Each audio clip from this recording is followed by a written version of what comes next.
The sun had just dipped below the horizon, casting a pale golden glow across the endless ocean. 12-year-old Leo gripped the edge of the small boat as it swayed on the waves, his heart pounding in his chest. The air was strangely quiet, except for the soft lapping of water against the hull. No birds, no wind, just silence. It felt as if the ocean itself was holding its breath. "Are you sure we're heading the right way, Sophie?" Leo asked, his voice tight with uncertainty. His younger sister sat cross-legged at the bow, her face illuminated by the faint light of the map she clutched.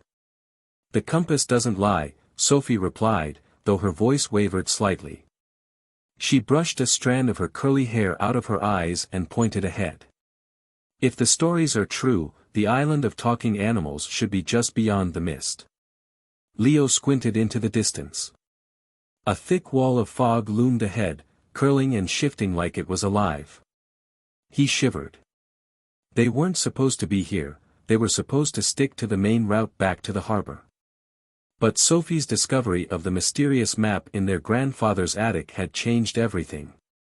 The map promised an island no one dared speak of, one that didn't appear on any modern charts.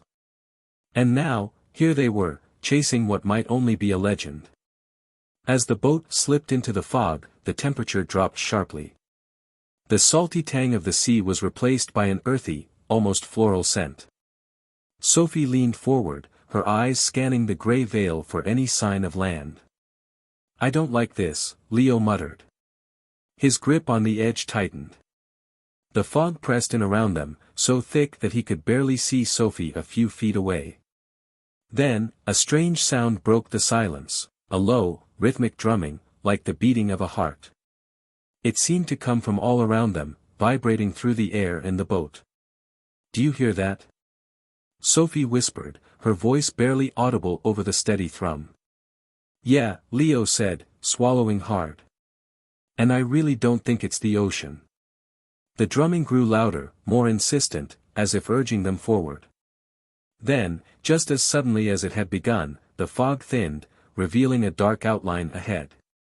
The boat scraped against something solid, and Sophie gasped. They had reached the island. The shore was unlike anything they'd seen before. Trees with enormous, twisted roots reached out like skeletal fingers, and the air buzzed faintly, as though the island itself was alive. Brightly colored flowers dotted the landscape, their petals glowing faintly in the dim light. "Let's go back," Leo said, his voice rising. This isn't normal." "We came all this way," Sophie argued, already stepping out of the boat. "Don't you want to know the truth? About the talking animals? About why this island is hidden?" Before Leo could respond, a rustling sound came from the underbrush. The siblings froze. The rustling grew louder, closer, until a pair of golden eyes gleamed from the shadows. A creature stepped into the faint light, a sleek black panther with fur that seemed to shimmer like starlight. "You shouldn't have come here," the panther said, its voice low and deliberate. Its words were clear, precise, and undeniable. Leo stumbled backward, his breath catching in his throat. Sophie, however, stepped closer, her curiosity outweighing her fear. "Why not?" she asked. "What are you hiding?" The panther's gaze flicked toward her, sharp and calculating. "It's not what we're hiding," it replied. "It's what you've brought with you." Before they could respond, the drumming sound returned, louder this time, vibrating through the ground beneath their feet. Sophie's map began to glow faintly, the symbols and markings shifting as if alive. The panther's expression turned grave. "You've awakened something," it said, its voice almost a growl now. "And now, you must face the consequences."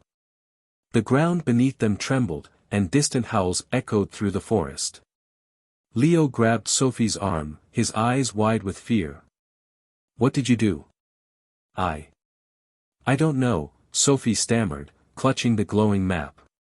The light from the parchment grew brighter, casting long shadows across the ominous landscape.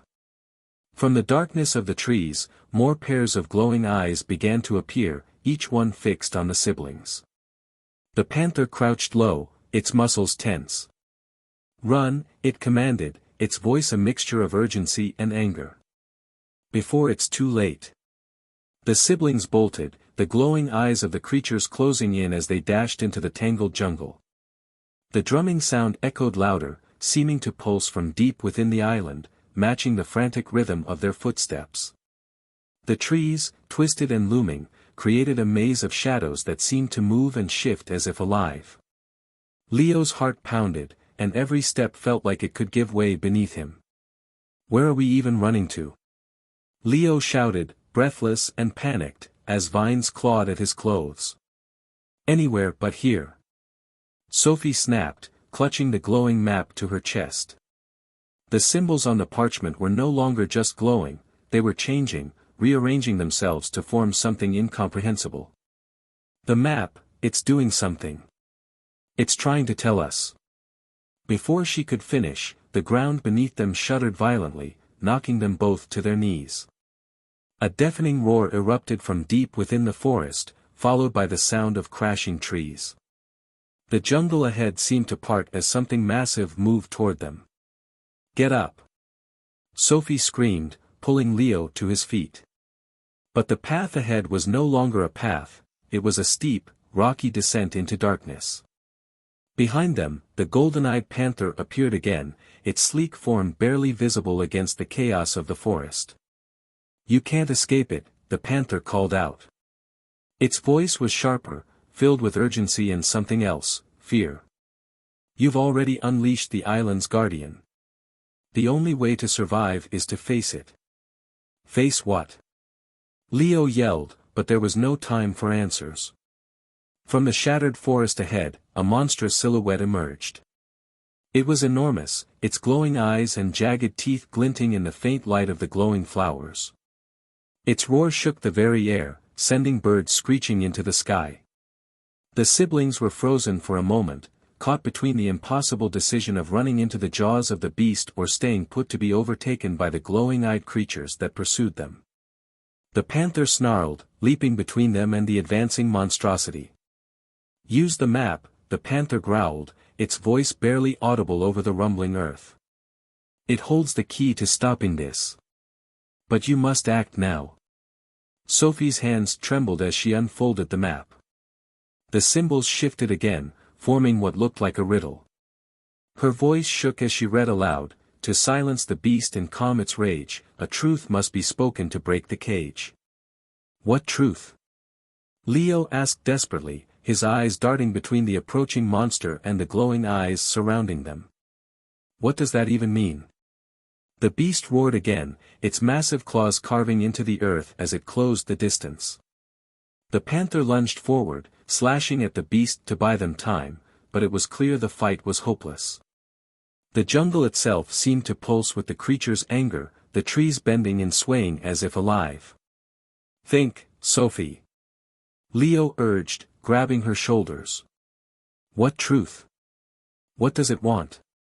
Sophie's mind raced. The map's glow intensified, and suddenly, it began to burn hot in her hands. She yelped, dropping it, but instead of falling to the ground, it hovered in midair, spinning rapidly. The symbols rearranged one final time, forming a single word. Her breath caught as she read it. "It's us." "What are you talking about?" Leo shouted, his panic rising. "We're the reason this is happening," Sophie said, her voice trembling. "We're not supposed to be here. The map, it wasn't just leading us to the island. It was leading us to this." The monster's roar reached a deafening pitch, and the siblings braced themselves as it lunged forward, its massive claws poised to strike. At the same moment, the map exploded in a blinding flash of light, and everything around them was consumed by a brilliant, burning glow. The jungle, the creatures, the beast, all of it seemed to dissolve into the light, leaving only silence. The siblings blinked against the intense white light, their senses overwhelmed. Gradually, the brightness faded, revealing a completely altered landscape. The dense, tangled jungle had been replaced by a barren, rocky plateau surrounded by swirling mist. The air crackled with a strange energy, and the ground beneath their feet felt unnervingly warm, as though alive. Sophie and Leo exchanged a bewildered glance, their breaths still ragged from the ordeal. The golden-eyed panther was nowhere to be seen, and the monstrous beast had vanished. Yet the eerie silence was far from comforting. It felt as though something, or someone, was watching them from within the mist.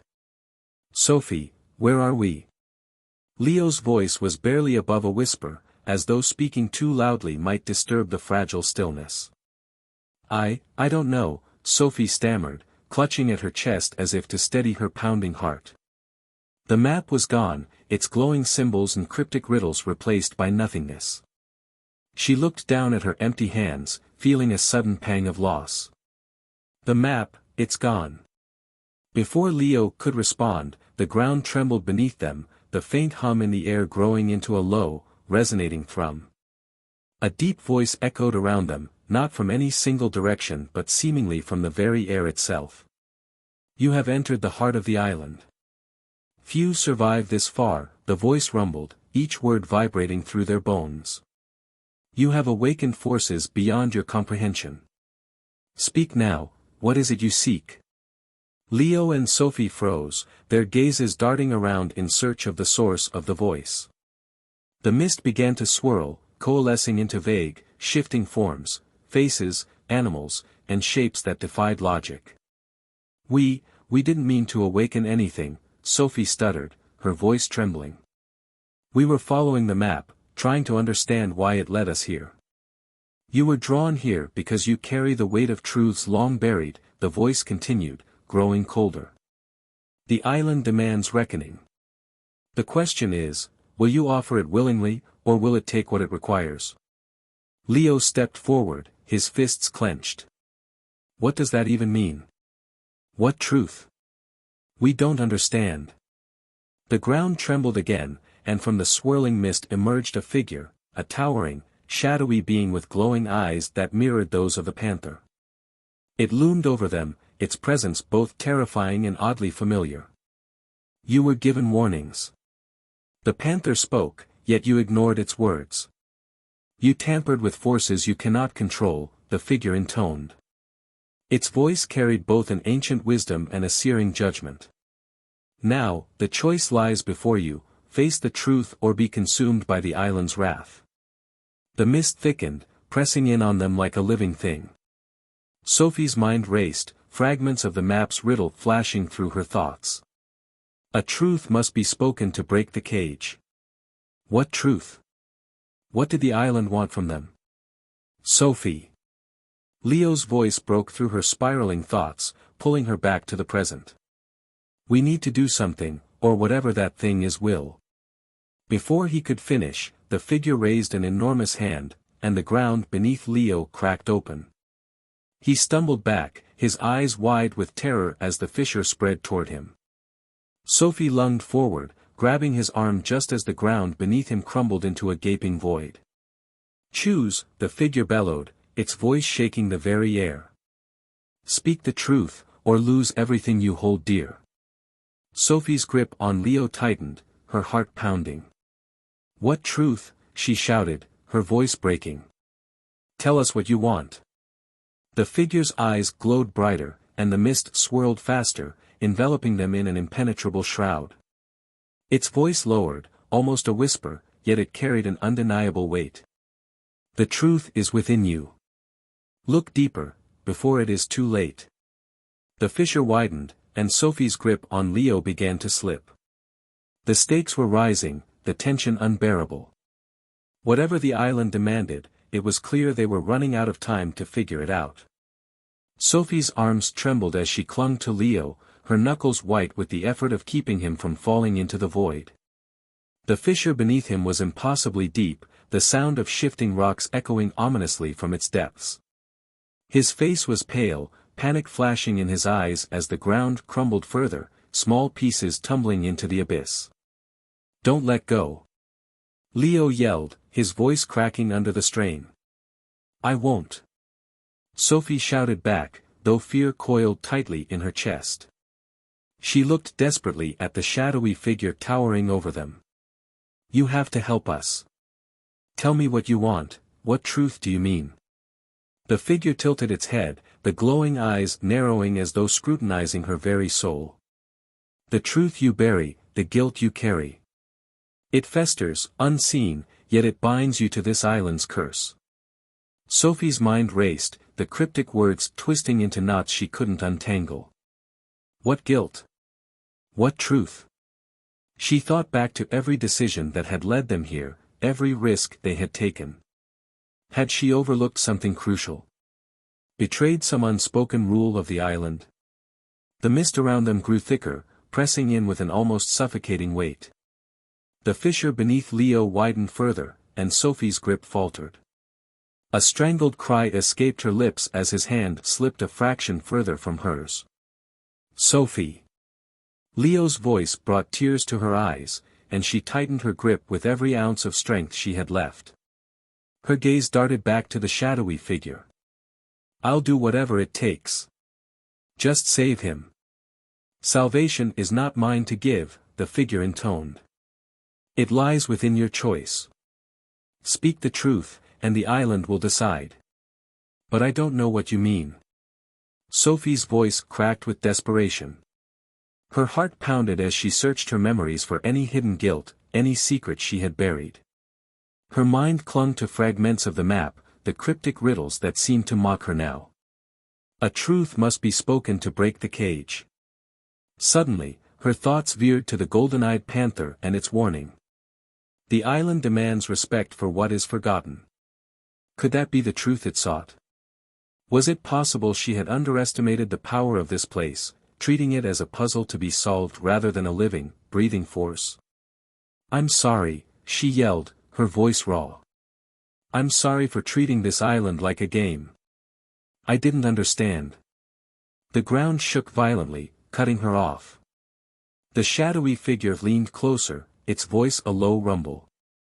You are still blind. Dig deeper, or he will be lost. Sophie's breath caught, and she glanced at Leo, his face stricken with terror. Her mind spiraled deeper, grasping for meaning. It wasn't just the island. It was something about herself, about the choices they had made. The truth wasn't just about the place, it was about her. I didn't listen, she whispered, the words spilling out unbidden. I ignored the warnings because I thought I knew better. I put us in danger because I was too stubborn to admit I might be wrong.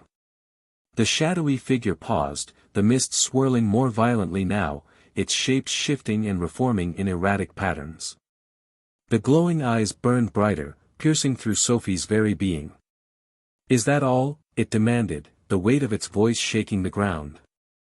Sophie's heart sank as she realized there was more, something deeper, something she had tried to forget. She closed her eyes, forcing herself to face it. It wasn't just this island, she admitted, her voice trembling. I've always pushed too hard, wanted too much control. I thought I was protecting us, but I was only protecting myself. I didn't want to feel powerless. And now I might lose him because of it. The figure straightened, its form flickering as if considering her words. The mist grew eerily still, the oppressive silence broken only by the distant sound of falling rocks. Then, slowly, the fissure beneath Leo began to close. The trembling ground steadied, and Sophie's grip on his hand found firmer purchase. The figure's glowing eyes dimmed slightly, its voice softer now but no less commanding. You have spoken. The island listens. But its judgment is not yet complete. Leo scrambled onto solid ground, gasping for air as Sophie collapsed beside him. They clung to each other, their hearts pounding as the shadowy figure loomed over them. The path forward is treacherous, it said. Your truth has bought you time, but time alone will not save you. Before they could respond, the figure dissolved into the mist, leaving the siblings alone on the barren plateau. The silence that followed was deafening, but the weight of its presence lingered, a reminder that their journey was far from over. Sophie and Leo huddled together, catching their breath, as the ground beneath them settled into an eerie stillness. The mist began to thicken again, enveloping the plateau in an oppressive shroud. Every rustle, every whisper of wind, seemed amplified, wrapping the siblings in an atmosphere of growing unease. Did we do it? Did we pass its test? Leo's voice was hoarse, his eyes darting toward the shadows that loomed beyond their limited vision. I don't know, Sophie replied, her voice barely above a whisper. It said the judgment wasn't complete. That means, there's more. Leo wiped dirt from his face, his hands trembling. More. We barely survived that. What else does this cursed island want from us? Before Sophie could answer, the ground gave a sudden jolt, throwing them off balance. The fissure that had nearly swallowed Leo moments ago was gone, but new cracks began to appear, jagged lines zigzagging across the plateau like fractures in glass. A low, guttural sound rose from beneath them, not quite a growl but something alive, ancient, and furious. The mist churned violently, forming shapes that were almost human, faces contorted in anguish, hands reaching out as if clawing for escape. Sophie and Leo staggered to their feet, backing away from the spectral forms that seemed to close in on them. The air grew colder with every passing second, the temperature dropping so quickly that their breath became visible. We have to move, Sophie urged, grabbing Leo's arm. But as they turned to flee, the path they had taken to reach the plateau was gone, replaced by a jagged cliff that overlooked a swirling, bottomless void.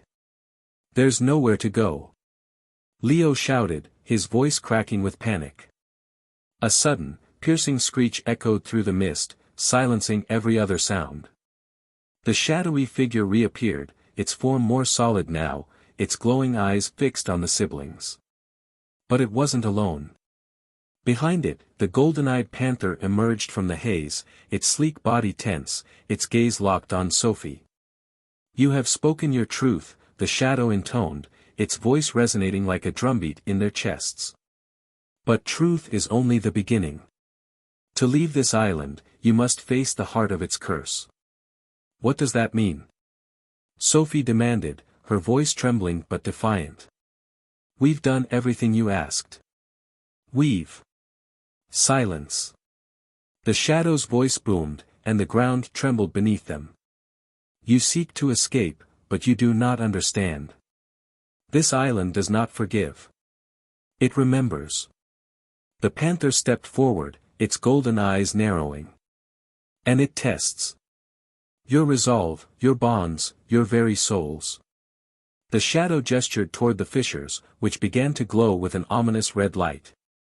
From the cracks emerged small, twisted creatures, half animal, half shadow, snarling and hissing as they slithered and skittered toward Sophie and Leo. Their movements were unnatural, their forms constantly shifting, as if they couldn't fully exist in the mortal world.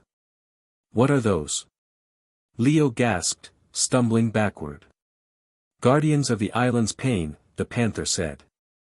They are fragments of its anger, its sorrow. They will not let you leave unless you prove yourselves worthy. The creatures circled closer, their glowing eyes fixated on the siblings. Sophie's heart pounded as she glanced at Leo, who was frozen in fear. She knew they couldn't outrun these things. They had to stand their ground. What do we do? Leo asked, his voice barely audible. Sophie clenched her fists, her mind racing. The shadow had spoken of truth, of guilt, of choices. And now these creatures, manifestations of the island's anguish, were coming for them. Was this another test? Or was it punishment? We fight, Sophie said, her voice steadier than she felt. But not with force. With what the island wants, our truth. The panther's gaze flicked to her, and it gave a slight nod. Then speak quickly. The guardians will not wait. As the first creature lunged toward them, Sophie took a deep breath, her voice rising above the chaos. I was wrong to think we could outsmart this place. I was wrong to ignore its warnings. But we're here now, and we're not leaving until we make things right. We came looking for answers, and maybe we needed to understand what we've been running from. The creature froze mid-leap, its form flickering like a candle in the wind. The others hesitated, their glowing eyes shifting between Sophie and Leo. Leo swallowed hard, stepping forward. I was afraid, he admitted. Afraid that I wasn't strong enough, that I couldn't protect her. But I see now that I don't have to. We have to protect each other. The guardians hissed, their forms flickering more violently. The fissures beneath them began to seal, the glowing light dimming. The shadowy figure and the panther watched silently, their expressions unreadable. The tension in the air didn't break, it only thickened, as though the island was still deciding their fate. The siblings stood side by side, holding their breath, waiting for the next move. The air seemed to vibrate with an unspoken tension as the glowing cracks in the ground flickered one last time before disappearing entirely, leaving Sophie and Leo standing in the eerie, mist-laden silence. The guardians that had been circling them dissolved into faint wisps of black smoke, but their absence only deepened the oppressive atmosphere. It was as though the island itself was holding its breath, waiting to reveal its next move. The panther stepped closer, its golden eyes narrowing as it studied the siblings. You have spoken, but words alone will not satisfy the island, it growled softly. You claim to understand its pain. Now, you must share in it. Before Sophie could ask what that meant, the shadowy figure raised its hand, and the ground beneath them began to shift again. This time, the plateau didn't crack but seemed to fold inward, the rocks and mist swirling around them like a whirlpool. Sophie grabbed Leo's arm as the world tilted, the sky and earth blending into a disorienting spiral of gray and crimson light. When the spinning stopped, they found themselves in a new part of the island, a dense jungle shrouded in twilight. The air here was thick and heavy, every breath laden with the scent of damp earth and decay. The trees were twisted and gnarled, their branches forming unnatural shapes that seemed to reach for the siblings. What now? Leo whispered, his voice trembling. The panther's fur bristled as it turned to face them. This is the heart of the island's curse, it said. The memories of its anguish live here. To leave, you must face them. The shadow loomed behind the panther, its form growing larger and darker as it spoke. You have come seeking answers, but the truth you seek will cost you. The island demands a sacrifice. A sacrifice? Leo stammered. What kind of sacrifice? The shadow's glowing eyes bored into him, unblinking. A choice. One must remain, bound to the island, to carry its sorrow and prevent its curse from spreading. The other may leave, free to live but burdened by the weight of abandoning their kin. Sophie and Leo stared at the shadow in stunned silence. The ground beneath them seemed to pulse with an otherworldly rhythm, as if the island itself was alive and waiting for their decision. There has to be another way, Sophie said, her voice shaking but firm. We didn't come here to. There is no other way, the panther interrupted. The island's pain is eternal.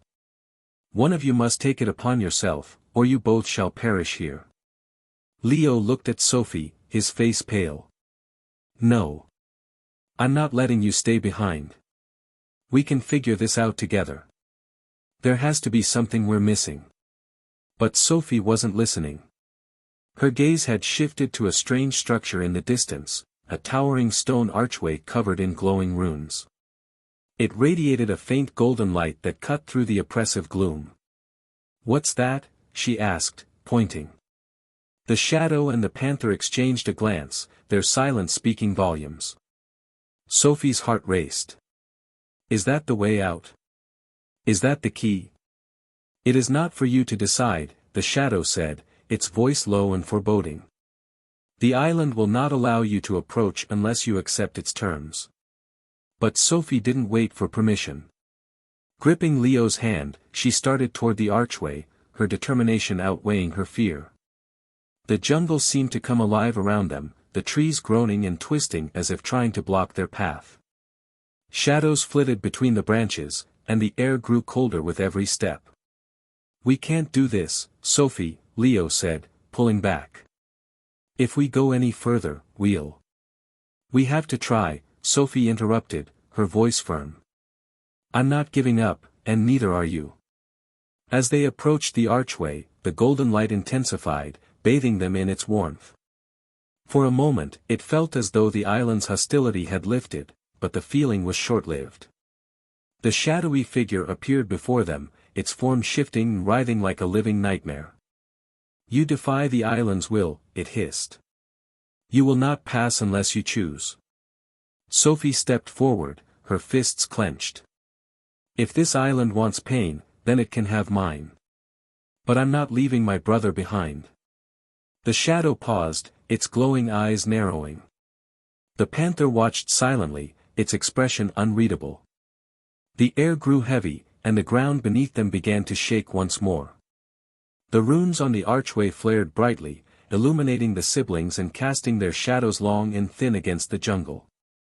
The island's voice, deep and resonant, echoed around them, "Your resolve will be tested. Choose wisely, or lose everything." The siblings stood frozen, the weight of their predicament pressing down on them. The path ahead was unclear, but one thing was certain, they couldn't turn back now. The golden light of the archway pulsed rhythmically, casting long, trembling shadows on the twisted jungle floor. Sophie and Leo, their hands still clasped, felt the weight of the island's ultimatum closing in. The choice was no longer abstract, it was tangible, alive, and staring them in the face. Every step toward the archway seemed to tighten the grip of the island's unseen force, pulling at their limbs like invisible chains. The shadowy figure that loomed before them suddenly split into two distinct shapes, each as ominous as the other. One moved closer to Leo, while the other hovered over Sophie, its presence suffocating. Its voice was now layered, as if a chorus of anguished spirits spoke through it. "Your defiance is bold, but boldness is not enough," it said. "The island demands proof of your resolve." The ground around them cracked open, revealing jagged, glowing fissures that radiated a crimson light.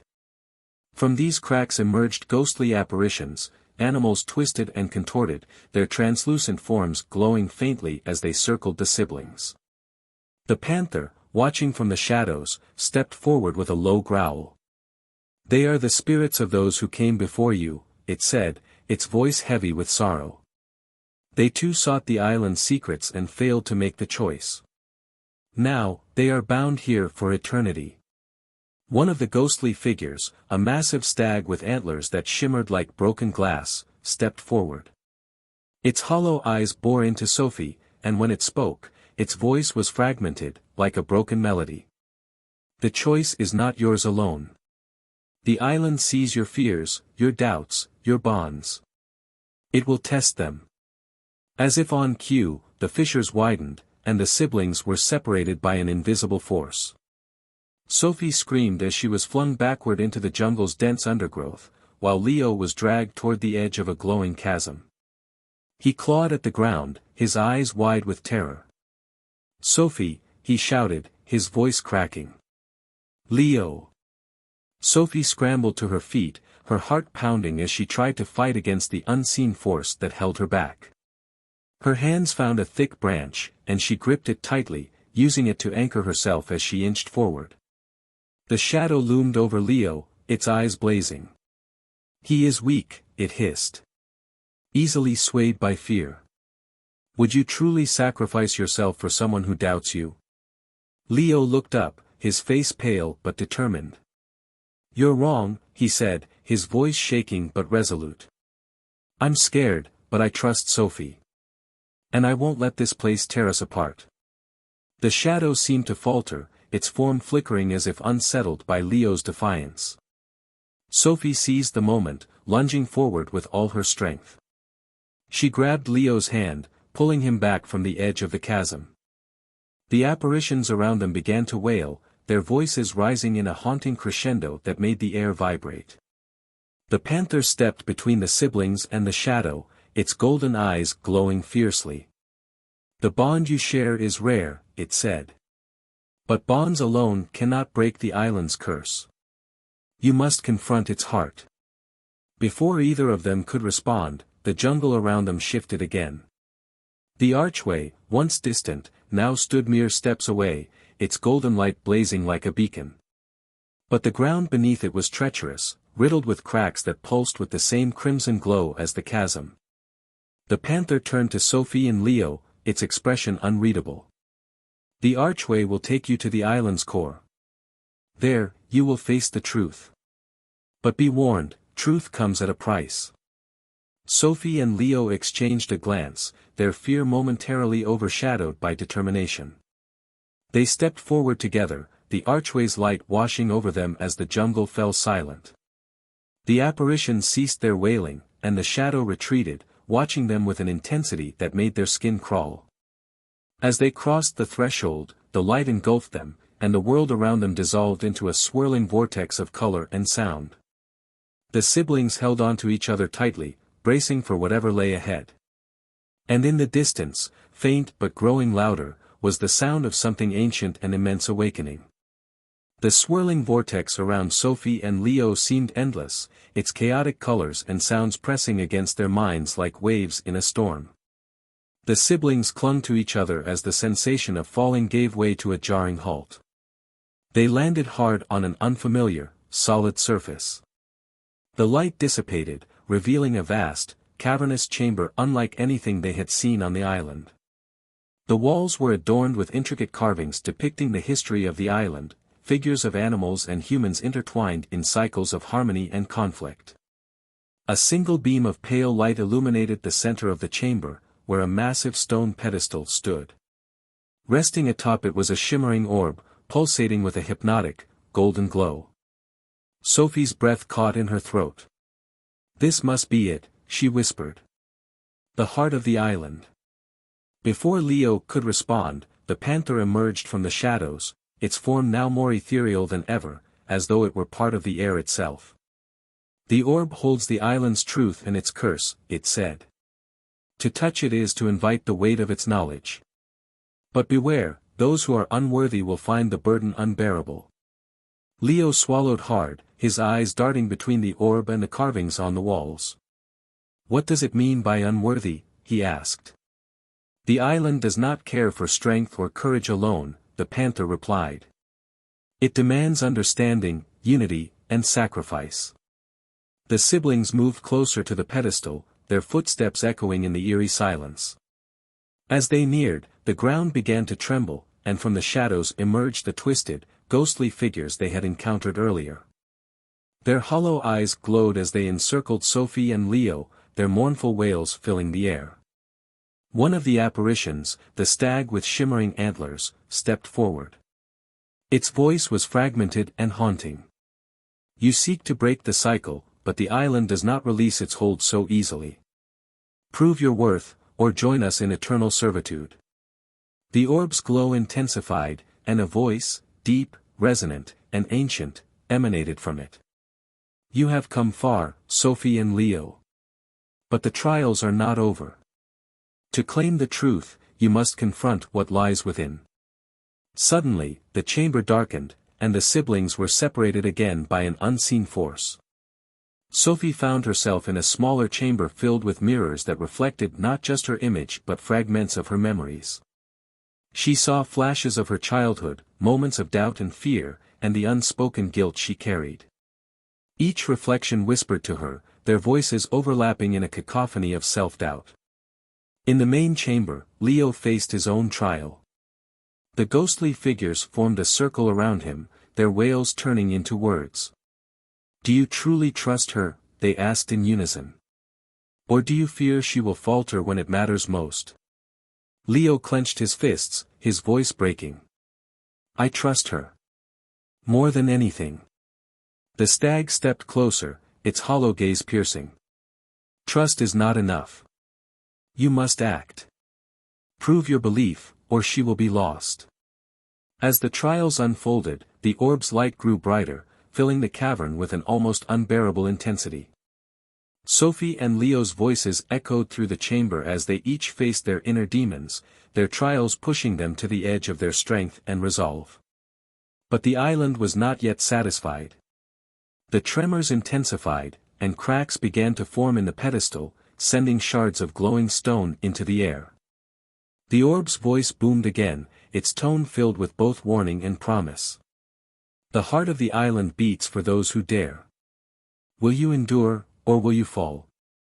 The ground beneath their feet began to shift, and the siblings, still separated, knew they were running out of time. They had come so far, but the ultimate test still lay ahead. The cavern trembled more violently now, the cracks along the pedestal glowing with an eerie golden light. Sophie and Leo's voices echoed faintly to each other across the growing void, but neither could see the other. Shadows danced around Sophie's mirrored chamber, and Leo's ghostly circle began to close in tighter. Sophie took a deep breath, her fingers brushing the surface of one of the mirrors. "This isn't real," she whispered to herself. Yet, as her hand made contact, the mirror warped and twisted, pulling her reflection into something grotesque. It snarled at her, stepping out of the glass like a living creature. "Are you sure about that?" it hissed. "Face yourself, or be consumed," the orb's voice thundered, vibrating through the stone. In his chamber, Leo's trial escalated. The stag lowered its antlers, crackling with energy, and charged. Leo dodged instinctively, but the ghostly figure's circle began to shrink, forcing him closer to the edge of the glowing pedestal. "Your words mean nothing without proof," the stag bellowed. Leo's chest heaved as he scrambled for footing. "How am I supposed to prove anything when you keep pushing me back?" His voice cracked with frustration, but as soon as he shouted, the stag paused mid-charge.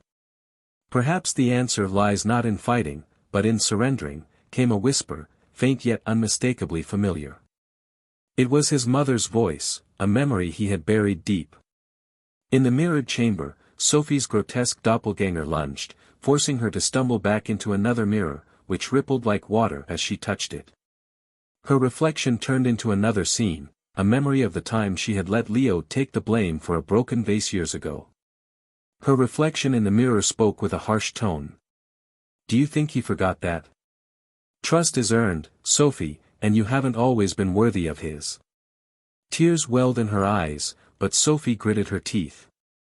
"I didn't come this far to let guilt win.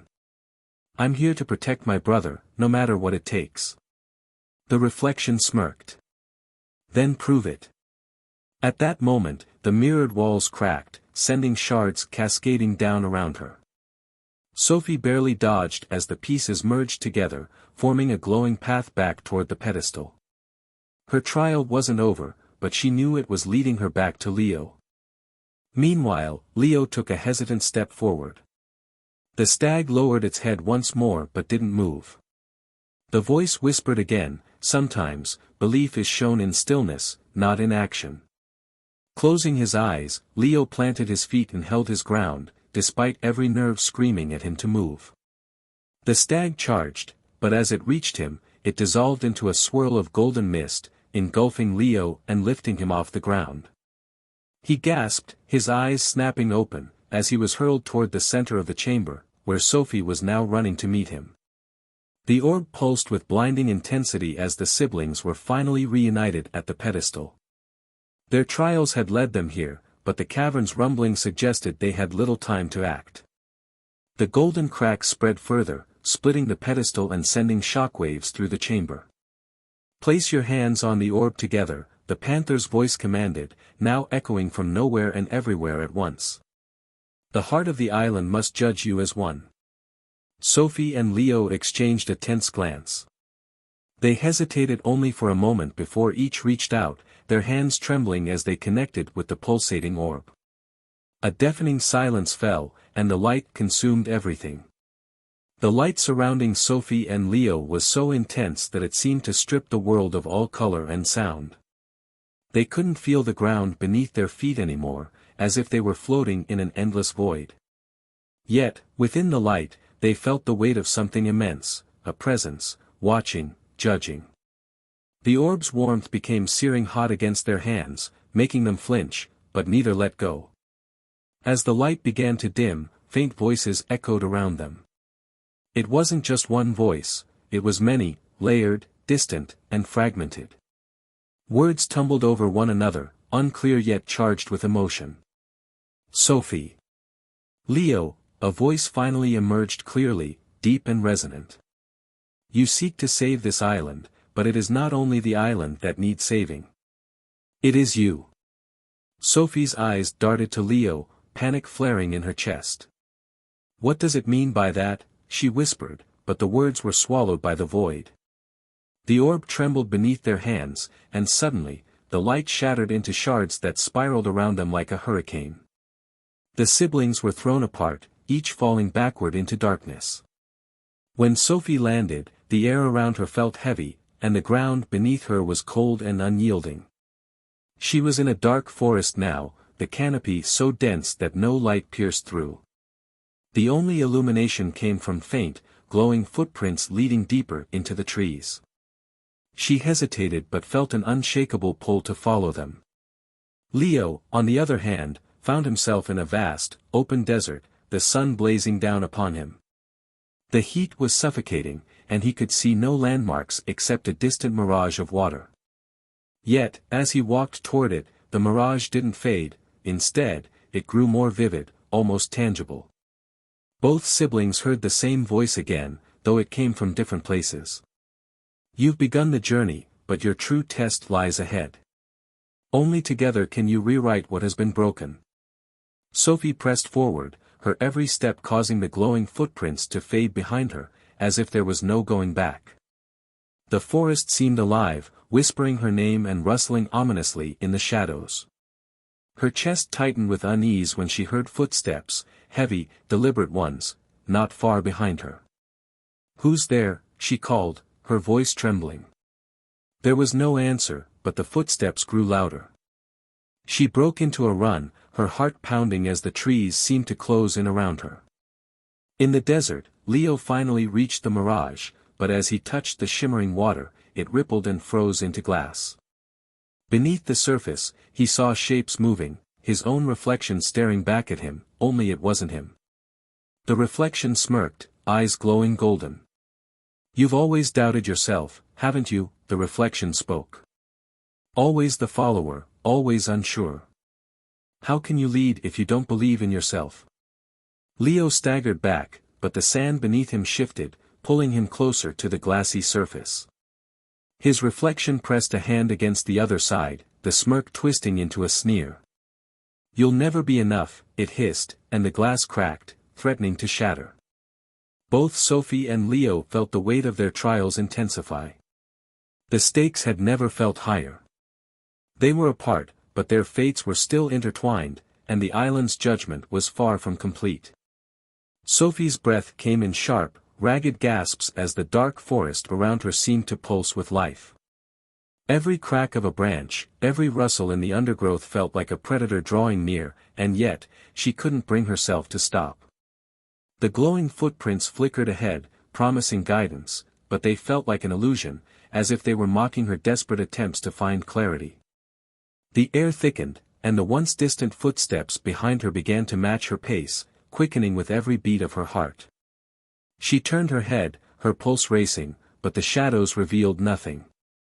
Just the cold, oppressive darkness pressing in from all sides. She clenched her fists, trying to steady herself. "Is anyone there?" she called out, but her voice seemed swallowed by the vast, whispering woods.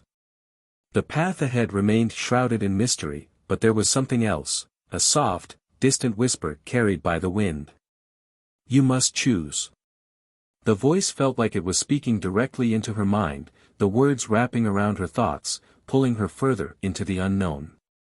She moved forward, but now, with each step, a terrible uncertainty gnawed at her. What was the choice? What was she supposed to decide? In the desert, Leo's reflection in the cracked glass twisted again. The smile, no, the sneer, grew wider, more twisted. His own face was like a mask, not his own, and the reflection seemed to mock his every thought.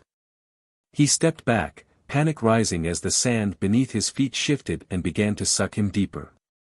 The heat was suffocating now, and the mirage that had once seemed like salvation was now a trap. "You're not strong enough. You never were," the reflection taunted, its voice dripping with disdain. Leo tried to turn away, but every direction felt like the same endless expanse of sand and suffocating heat. He could see no way forward, yet something in the distance called to him, distant shapes, barely visible on the horizon, beckoning. Sophie's pulse quickened as the ground beneath her feet began to tremble, the roots of the trees seeming to groan and shift. The forest wasn't just alive, it was waking up. The walls of trees pressed closer, and the air began to feel thick, almost suffocating. There was something dark at the center of the forest, something older and more powerful than anything she could comprehend. It was watching her, waiting for her to make a choice, but what was it? "Keep going," the voice whispered again, more insistent. "You have no other choice." Leo's eyes darted toward the mirage that still shimmered in the distance, but as he took another step, the sand seemed to swallow him deeper. He was trapped. Was this some kind of test? Was this the island's way of showing him his weakness? His breath came faster as his reflection in the glass shattered with a loud crack, but it didn't fall apart. Instead, the shards hovered in the air like a broken mirror, each piece reflecting a different version of Leo, some full of doubt, others filled with anger, regret, and fear. Which one was real? Which one was him? "Make a choice, Leo," the reflection hissed, its golden eyes gleaming.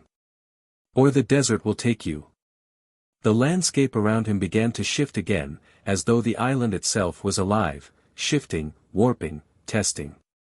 Sophie and Leo were each trapped in their own versions of this island's twisted challenges, and neither could find a way out. The voice that had spoken to them both continued to echo, an ancient, deep rumble that seemed to emanate from the very air around them. Only when you embrace the truth within yourselves can you hope to leave.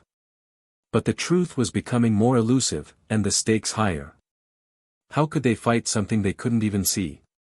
How could they save themselves when their own doubts and fears were the greatest enemies? Every moment felt like the island itself was unraveling, and Sophie and Leo were just threads in its web. The tension hung heavy in the air. Neither knew how much longer they could endure the tests placed before them, nor what would happen if they failed. They only knew that the stakes were growing higher with each passing second, and neither could escape until they made a choice. Sophie stumbled forward, her heart racing as the trees loomed like silent sentinels, their shadows stretching toward her. The whisper in the air had grown louder, more insistent, but now, it felt like a warning, a beckoning. The glowing footprints were still there, but their light was dimming, flickering like a candle about to be snuffed out by a passing breeze. She reached out, a hand brushing against the bark of an ancient oak. The moment her fingers touched the rough surface, a chill ran down her spine. Suddenly, the ground beneath her feet trembled again, more violently this time, as if the forest itself was waking up, shaking, shifting, growing angry. She looked back, eyes wide, her breath coming in quick, shallow gasps. The trees were moving. Slowly at first, then with increasing speed, their trunks bending as though they were alive. There was no escape. The path behind her was closing, disappearing into a tangle of roots and branches. She was trapped. A voice broke the silence, low and cold, barely above a whisper. "You cannot outrun your past, Sophie. You never could." She froze, every muscle in her body locking in place. The voice came from all around her, as if the forest itself was speaking. The weight of those words crushed her, and for a brief moment, all she could think about was the night she had left everything behind. The night she'd run. But what had she been running from? The ground cracked again, this time with a sharp, echoing sound. A shadow passed overhead, a massive form, dark and formless, moving between the trees like a predator circling its prey. Sophie's chest tightened, panic flooding her senses. She couldn't stay here. She couldn't. But then, a flash of light caught her eye, a shimmer on the horizon. It was faint, distant, but unmistakable. The glow from the footprints had intensified, pulsing like a heartbeat. She knew she had to go toward it. The only question was, what would she find when she did? Meanwhile, Leo's struggle in the desert was escalating with every step. The air was thick with heat, and the horizon seemed to mock him, shifting and swirling with every movement he made. The mirage in the distance flickered, becoming clearer, only to distort into a maze of twisted shapes and shadows. He reached out, desperate, but the sand beneath him shifted again, pulling him down deeper. His legs were heavy, his body weak from the unrelenting sun, but he couldn't stop moving. He had to reach the mirage, or what he hoped was the mirage. The reflection from the glass shards hovered in front of him, now more distorted than ever. A dozen versions of him grinned back, each one different, each one more cruel than the last. One of them, with eyes that burned with a deep, unshakable fear, spoke. "Keep going, Leo. But you won't make it. Not like this." His breath caught in his throat. The voice was unmistakable. It was his own. "Stop," he shouted, swinging his arms to break the mirror into pieces. But instead of shattering, the pieces scattered into the air, hovering just out of reach. It was as if the desert itself was mocking him, testing him, pushing him closer to the edge of madness. The reflection of himself, a stranger with his face, hovered, always just beyond his grasp. "I know you better than you know yourself," the reflection taunted, its voice now laced with something darker, more primal. "You'll never escape me." Leo's pulse quickened. Was this the island's test? Was it showing him his darkest fear, the thing that had always held him back? The desert, the glass, the shifting sands, they all seemed to be a part of it, all linked by an unseen force. His chest tightened, his mind racing. He had to keep moving. He had to survive. But what if the test wasn't just to escape? What if it was to confront the truth he'd been running from all along? Sophie moved forward, each step harder than the last, but the faint glow ahead pulled her like a beacon. She had to keep going. The shadows were growing darker, more oppressive, the trees closing in like giant hands reaching for her. The path ahead was narrowing, the footsteps growing fainter. She could almost feel the eyes on her, watching her every move. But just as she was about to take another step, the ground beneath her feet shifted again. A deep rumble echoed through the forest, and the glowing footprints disappeared completely. She stood frozen, staring into the void. The voice whispered once more. "Only you can decide." The words hung in the air, heavy with meaning. Sophie had to make a choice. She could keep running, keep fighting against the darkness, or she could face it. But what if facing it meant losing everything she had left? In the distance, Leo's voice echoed in the silence, but it wasn't his voice, it was a distorted version, a cry for help, and Sophie could feel the weight of it pressing against her. The island was not just testing them. It was pulling them together, drawing them towards something greater, something more dangerous than either of them could understand. The stakes were higher than ever. The tension thickened in the forest as Sophie's breath hitched, every rustle of the leaves sending her heart into a faster beat. The glowing footprints had completely vanished, leaving her in a suffocating silence. The distant echo of Leo's voice, if it even was his, had only added to the growing unease, a reminder of the connection she couldn't ignore. She was close. She could feel it. But what it was, she wasn't sure. The forest around her twisted, changing shape, as though it, too, was trying to decide her fate. Her legs felt like lead, the darkness surrounding her too oppressive. The ground underfoot was no longer steady, but alive, twitching and shifting, as if the earth itself had become part of the island's strange, unpredictable game. She could hear the whispers again, rising and falling like a distant chant, always just out of reach. But now, the voices weren't speaking to her. They were speaking of her. She doesn't know yet, but soon she will. The words were clearer than ever, and Sophie stopped dead in her tracks, her skin prickling. Had the forest just spoken? Or was it in her mind? Was it the island's doing? She swallowed hard, trying to steady her racing pulse. A flash of movement caught her eye, an animal darting between the trees. It was quick, too quick for her to fully register, but something about it seemed off. As the figure reappeared for just a second, Sophie gasped. It wasn't just any animal. The eyes were human. The eyes were hers. Her heart skipped a beat. She stumbled backward, her breath catching. Had she imagined it? She blinked and stared into the thickening shadows, but whatever it was had vanished. At the same moment, Leo's world was beginning to close in.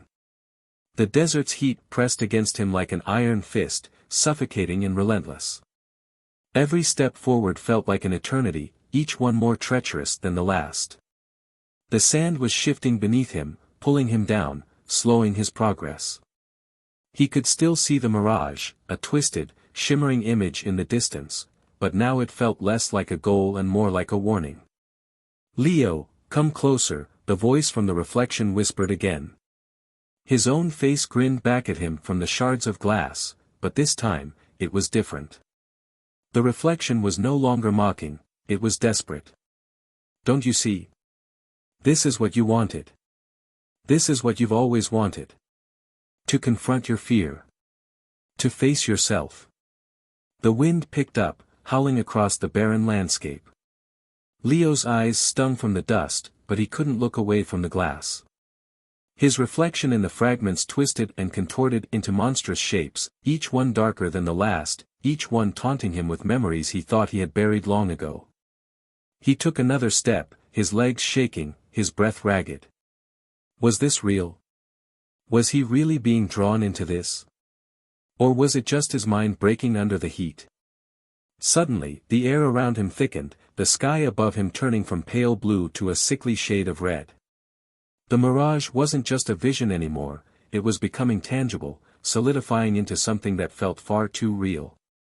The ground beneath him cracked open, revealing a deep, yawning chasm filled with shadows. Something stirred within it, an ancient, growling presence that seemed to watch him, waiting for the right moment to strike. Sophie's pace quickened, driven by an instinct she couldn't name. She couldn't shake the feeling that whatever she was running from was catching up with her. But what had she really seen back there in the trees?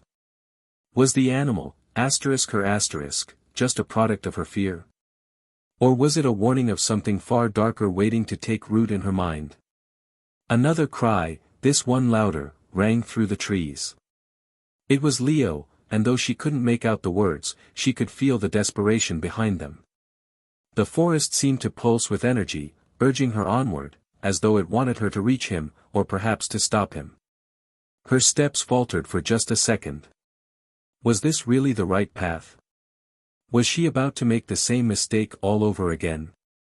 The shadows around her grew darker, the whispers louder, until the very air seemed to thrum with energy. There was a choice ahead, one she couldn't avoid. Whatever she decided would change everything, forever. Leo's world was breaking apart at the seams. The desert, the mirage, the glass, all of it was slipping away from him, but the more he struggled, the more it pulled him in. The feeling of being watched was overwhelming now. Every grain of sand seemed to hum with life, vibrating beneath his feet. Come, the voice was deeper now, commanding, coming from the cracks in the earth itself. The shadows began to swirl, swirling faster and faster, until they formed a shape, tall, menacing, like something out of a nightmare. And in that moment, as the storm raged and the ground trembled, Sophie realized the truth. This wasn't just a test of survival. It was a test of who they were, of who they had always been and who they were meant to become. Everything was converging. The stakes had never been higher. Sophie's pulse raced, her every sense stretched taut like a bowstring. She felt the weight of the air around her, thick and charged with something she couldn't quite name. The shadows, darker now, seemed to close in on her, urging her to keep moving but offering no direction. She barely noticed her footsteps crunching the leaves beneath her as her focus was consumed by the distant cry, a cry that now sounded like a command, as if Leo's voice were not just calling for help but beckoning her forward. She forced herself to stay calm, to think. The island had already shown her its power once, through the strange whispers, through the way the world bent around her. Now, it was showing her something else, something more sinister. The trees were shifting in the periphery of her vision, as though they were aware of her every move. The ground beneath her feet felt unstable, quivering, as if the earth itself was restless. The sudden quiet was deafening. For a moment, Sophie felt suspended in time, like she was in a dream, and then, snap a branch broke off to her left. She spun around, heart pounding, but there was nothing there.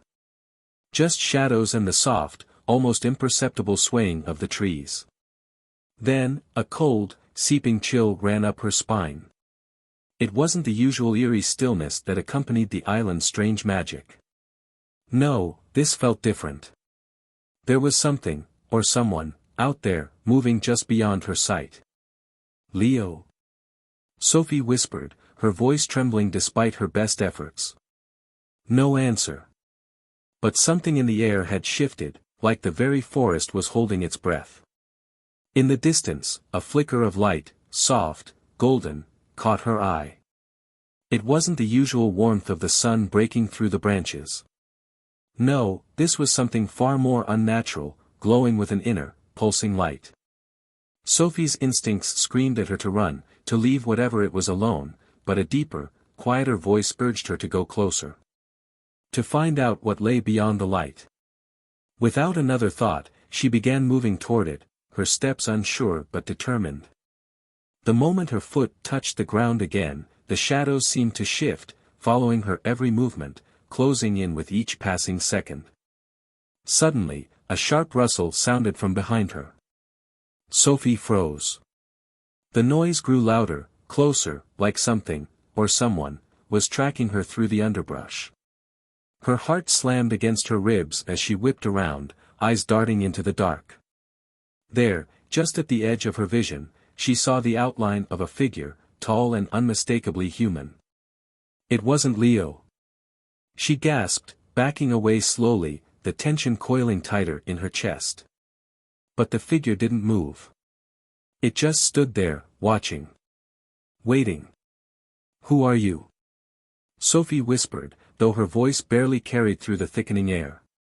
The figure didn't answer. Instead, it tilted its head, almost curiously. Sophie felt a chill roll down her spine as she realized that, though its features were human, something about it was wrong. Too still, too unnatural. The figure raised its hand, and Sophie's breath caught in her throat as she saw what it held. It was the golden feather, the one she had seen earlier in her vision. The same one that had been lost to her as she wandered deeper into the island's labyrinthine heart. The same feather she had been searching for, unknowingly, ever since she had arrived. You should not have come here, the figure spoke at last, its voice a low, echoing hum, as if coming from everywhere and nowhere all at once. The words sliced through the silence, and Sophie's legs nearly gave out beneath her. This wasn't just a warning. This was a command. Sophie's mind raced. What did it mean? Who was this figure, and why did it seem to know her every move? Was it the island itself, or something far darker?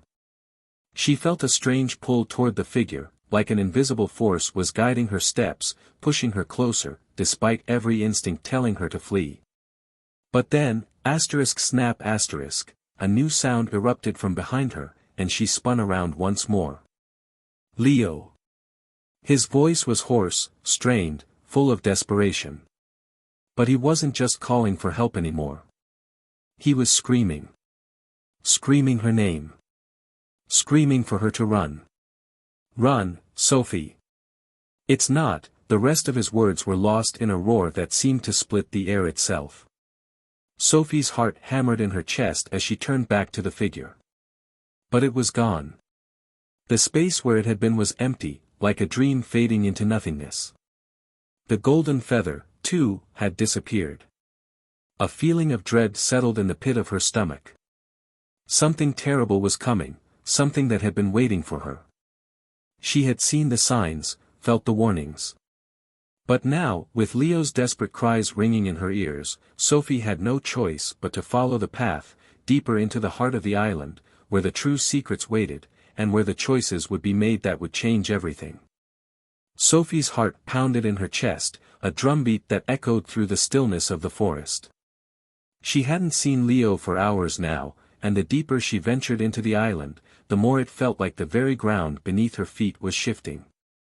The trees, ancient and towering, seemed to watch her with eyes that were not their own. She couldn't shake the feeling that the island was aware of her, that it was alive in ways she couldn't understand. The air grew colder, and the mist clung to the earth like a thick blanket. Sophie wrapped her arms around herself, her breath coming in sharp, visible bursts. Every step felt heavier, each one pulling her further into the unknown. The path she had been following twisted now, winding in unnatural ways. The landmarks she had used to guide herself were gone, replaced by eerie shapes in the fog. Shadows that seemed to shift when she wasn't looking. The sound of Leo's voice had stopped. But the haunting feeling remained. Sophie, her name floated through the fog, carried by a breeze that she couldn't feel, but which made the hairs on the back of her neck stand on end. Sophie froze, her mind racing. Was it Leo? Had he found her? Or was it something else, something more dangerous, imitating his voice? She didn't wait to find out. Moving quickly, she pushed her way through the undergrowth, desperate to catch up, to find him. But the fog thickened, and the world around her seemed to close in. The air grew heavier with each step, and soon, the forest felt suffocating. A sudden movement to her left made her jump. She turned, but saw nothing. Her pulse quickened, but she forced herself to keep moving. Then, the whispering began. It started low, just a murmur at the edge of her hearing. She thought it was the wind at first, the trees rubbing together. But as it grew louder, she realized it wasn't the wind at all. It was voices, soft, unintelligible, like 1,000 whispers in a language she couldn't understand. The voices were all around her, closing in, rising in pitch and urgency. She couldn't make out the words, but the tone was clear. It was a warning. And then, a shape emerged from the mist. A figure, tall and dark, standing in the middle of the path ahead of her. Sophie froze, her heart skipping a beat. The figure didn't move at first, just stood there, watching her with piercing eyes that glowed faintly in the fog. It was humanoid in shape, but its features were blurred, shifting, like it wasn't quite real. It seemed to flicker in and out of existence. Sophie, the figure whispered, its voice soft, familiar, but wrong. It didn't sound like Leo. It sounded like the island itself, like it knew her every thought, every fear. Sophie took a step back, her breath quickening. What do you want? The figure's lips curled into a smile, but it wasn't a comforting smile. It was unsettling, predatory. You're closer than you think, it said, its voice almost melodic. Closer to everything, and nothing. The words didn't make sense, but Sophie felt the weight of them. They were meant to unsettle her. They were meant to make her question everything she thought she knew. What does that mean? Sophie demanded, her voice shaking but strong. She wouldn't let it intimidate her. Not yet. The figure didn't answer. Instead, it extended a hand toward her, its fingers elongated and pale, like it was reaching for something far beyond her grasp. Sophie felt an icy chill in the air as the figure's hand hovered inches from her face. It wasn't close enough to touch, but it didn't need to be. The presence was enough. Leave this place, the figure said, its voice now carrying a hint of menace. You don't belong here. You can't stop what's coming. Sophie took another step back, her mind racing. The fog was thickening around her, swallowing the path, the trees, the figure, everything. It was as though the world itself was collapsing into the mist. Where's Leo? Sophie asked, her voice hoarse. She had to find him, had to know he was safe. But something in her gut told her that safety was not an option anymore. The figure's smile faded, and it stepped back into the mist, disappearing from view. Its last words hung in the air like a dark promise. You will see him soon. But it will be too late. Sophie stood still, her body trembling. She couldn't stay here any longer. The island was playing its games, but she wasn't going to be part of them. She turned, pushing forward, but the mist seemed to part before her, revealing the faint outline of what looked like a clearing up ahead. She didn't stop to question it. She ran, faster now, each step taking her closer to whatever awaited. And then, just ahead, she saw it. A figure, lying motionless in the clearing. It was Leo. But something was wrong. He wasn't moving. There was no sound. Only the soft whisper of the wind, and the creeping shadows that crawled toward him. Sophie's breath caught in her throat. She wanted to run to him, to check if he was alive, but the warning echoed in her mind. The island had said it would be too late. And as she stepped closer, she realized that the mist had not parted at all. It was closing in again.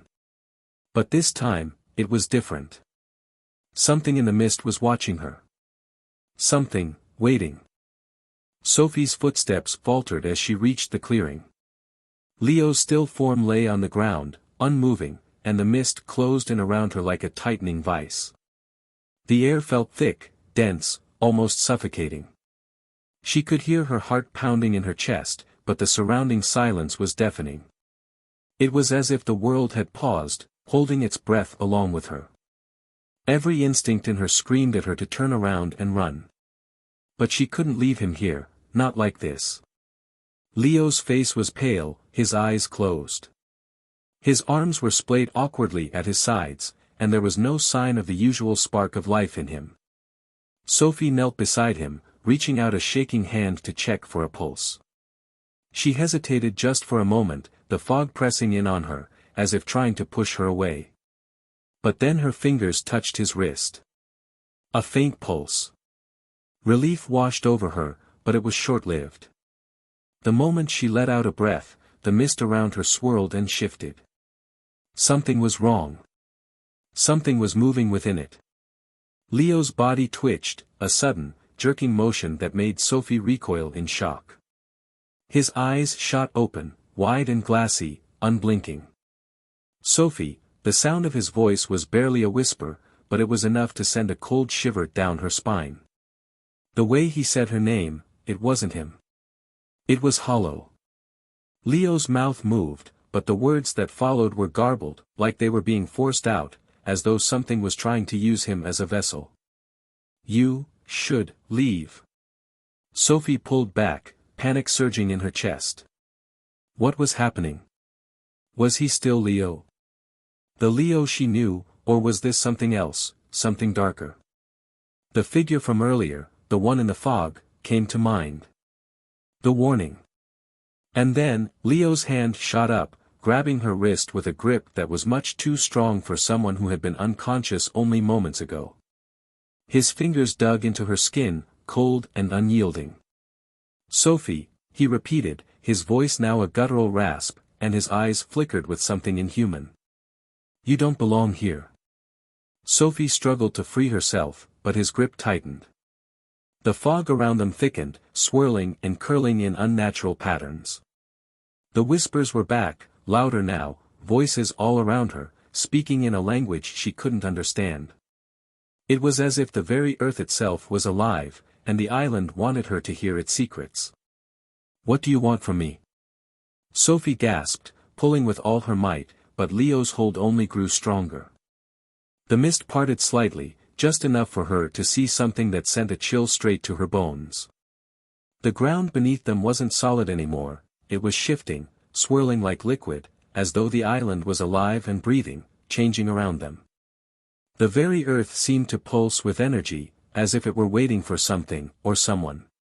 Leo's lips curled into a grin, but it wasn't a smile. It was predatory, twisted. You're too late, he whispered, his voice now eerily calm, and the smile widened. Sophie's pulse raced as she looked around. The island wasn't just a place, it was something far older, far more dangerous. And Leo. Leo wasn't himself anymore. She had to get out. She had to escape before it was too late, before whatever was happening here took her, too. With all the strength she could muster, Sophie yanked her arm free from Leo's grasp and stumbled backward. The mist seemed to draw back as she moved, as if it was reluctant to let her go, but her eyes locked onto something ahead of her, a flicker of movement, a shadow darting between the trees. The whispers grew louder, urging her to stop, to turn back, but Sophie didn't listen. She couldn't. Not now. "Leo," she shouted, looking back, but he wasn't there anymore. He was just a shadow in the mist, vanishing with every step she took. The whispering voices, growing louder, became frantic. The air felt heavy with unseen eyes watching, waiting. And then, as Sophie reached the edge of the clearing, the ground beneath her feet shifted again, pulling her back as if the island itself was trying to claim her. The mist swirled around her, the whispers intensifying, urging her to return. But she didn't look back. She couldn't. The stakes were higher than ever now. She didn't know what had happened to Leo or why the island had changed so drastically, but one thing was clear: whatever was unfolding, she had to find a way to stop it. Before it was too late. Sophie's legs trembled as she stumbled through the thickening mist, her breath coming in short, panicked bursts. Every step felt heavier than the last, as if the island itself was trying to keep her rooted to the spot. The whispers grew louder with each passing second, swirling around her like the fog, and though she could not make out their words, the tone was unmistakably urgent, threatening. Her heart hammered in her chest, the weight of her decision pressing down on her like a stone. She could not stop now, not when she had no idea what was waiting for her back at the camp, or what had happened to Leo. Had he truly been taken over by whatever force controlled this place? Was it too late to save him? She reached the edge of the forest, where the trees seemed to stand even taller, their gnarled branches stretching out like skeletal arms reaching for her. The moonlight filtered through the mist, casting an eerie glow on the path ahead. But the way forward was not clear. The fog was thicker here, swirling in and out like it had a mind of its own. Sophie could feel the eyes watching her from the shadows, the prickling sensation of being observed never quite leaving her. Then, from the corner of her eye, she saw it, a figure standing just beyond the trees. At first, she thought it was a trick of the light, or perhaps just the lingering effects of the fog playing with her mind. But the figure didn't move. It was tall, too tall, and its form was indistinct, just a shadow in the mist, its outline flickering in and out of focus. Sophie froze, her breath catching in her throat. "Leo," she whispered, her voice barely more than a breath. The figure didn't answer. Instead, it stepped forward, slowly, as though dragging itself through the fog. Sophie instinctively took a step back, her eyes wide with fear, but the figure wasn't moving towards her. It was moving towards the center of the island, towards the heart of the forest.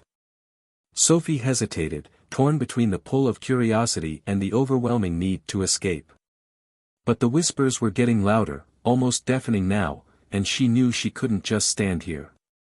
Whatever was happening to Leo, whatever force was in control of this island, was growing stronger by the second. Without thinking, Sophie started following the figure, keeping a cautious distance. Her mind raced. Was this some kind of omen? Was this what the island wanted her to do? Or was this some trap, one final test before she too was claimed by whatever dark presence lurked here? The figure led her deeper into the forest, its shape still blurry in the mist. With every step she took, the fog grew denser, the air colder. It felt as if the island was closing in around her, suffocating her. And then, without warning, the figure stopped. Sophie halted too, her breath coming in sharp gasps. The silence was oppressive, broken only by the sound of her racing heartbeat. And then it spoke. But it wasn't Leo's voice. "Stop," it commanded, its voice hollow, not quite human. "You're too late." Sophie's heart sank as the words hit her like a physical blow. Too late for what? Before she could react, the mist around her thickened even further, twisting and swirling as though alive. The ground beneath her feet trembled, and Sophie could feel the unmistakable sensation of something pulling at her. Something powerful, something ancient. "Leo," she called again, but her voice sounded small, distant, swallowed by the mist. There was no response. The figure turned to her, its face now visible, or at least, partially. It was the face of a man, or something that had once been a man, but it was twisted, distorted, like a mask falling apart. "It's already begun," it said, its voice now a low growl. "You can't stop it now. You can't save him." Sophie's pulse raced. She could feel the very air around her shifting, changing, as if the island itself were reacting to these words, feeding off the energy between them. Her stomach churned with dread. What had she unleashed? What had she walked into? The figure took a step toward her, its outstretched hand reaching for her. Sophie's instincts screamed at her to run, to flee, but her legs refused to move. It was as if the island had her trapped in its grip, its influence suffocating, paralyzing. "You can't escape," the figure said, its voice now more like a whisper, as if the island itself was speaking through it. "We all belong to this place now."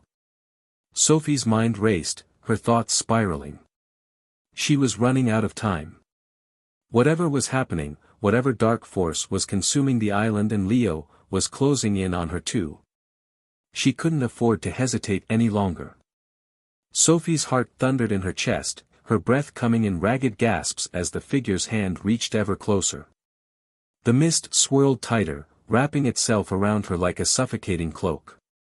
Every instinct screamed at her to run, but her legs remained frozen, as if the very air itself had anchored her in place. The figure's twisted face loomed closer, its hollow eyes gleaming with something sinister, something ancient. "You should never have come here," it rasped, its voice rising, echoing in the thick fog. "Now you're a part of it, whether you like it or not." Sophie's fingers twitched, her mind racing for a solution. She glanced around, but there was no escape, only the endless wall of mist that pressed in from all sides. The path she'd followed had vanished, swallowed by the thickening fog. Her heart raced, her skin cold with fear, but there was no turning back. "You can't escape," the figure repeated, its voice growing louder, more insistent. Sophie's thoughts spun, the weight of its words sinking in. She had never believed in the strange stories about the island, the ones whispered around campfires, the ones her grandmother had told her as a child. But this was real. Whatever this place was, it had its claws in her now, and it wasn't letting go. With a sudden surge of desperation, Sophie's hand shot out, grabbing for the nearest object she could find. Her fingers brushed against something cold, smooth, stone. She turned quickly, raising it in her hand, not knowing what to do, but feeling the need to fight back. "I won't let you take me," she shouted, her voice shaking with fear but fueled by a surge of adrenaline. The figure's face twisted into something even darker, its mouth curling into an eerie smile. "You think a stone will save you," it hissed, its hand still reaching toward her. "This island is already inside you. It knows what you fear." Sophie's chest tightened at the words. She didn't understand. The fear gnawing at her wasn't just from the figure, it was something deeper, something that felt like it was coursing through her veins. It was as if the island itself was feeding off her terror, strengthening with every second she stood there, paralyzed by dread. Suddenly, she felt a shift, a cold breeze that cut through the fog, carrying with it a strange, guttural noise. It was Leo's voice, but distorted, warped, as if he were calling to her from the depths of the island itself. "Sophie, help me." Her heart skipped a beat. Was it really him? Was it a trick, a lure to bring her closer? The whispers around her seemed to fade for a moment, replaced by the sound of Leo's voice calling her name again, louder now, full of desperation. She turned towards the sound, torn between the eerie figure in front of her and the faint call of the boy she had once known. The fog parted just enough to reveal a shadowy figure in the distance, a silhouette that looked like Leo, but twisted and unnatural. His eyes were glowing with an unnatural light, his body moving stiffly as though something else were controlling him. The figure in front of Sophie stepped back, its twisted smile growing wider. "Go ahead," it crooned, its voice dripping with malice. "Follow him. See where it leads you." Sophie's breath caught in her throat as she stared at Leo, or the thing that resembled him.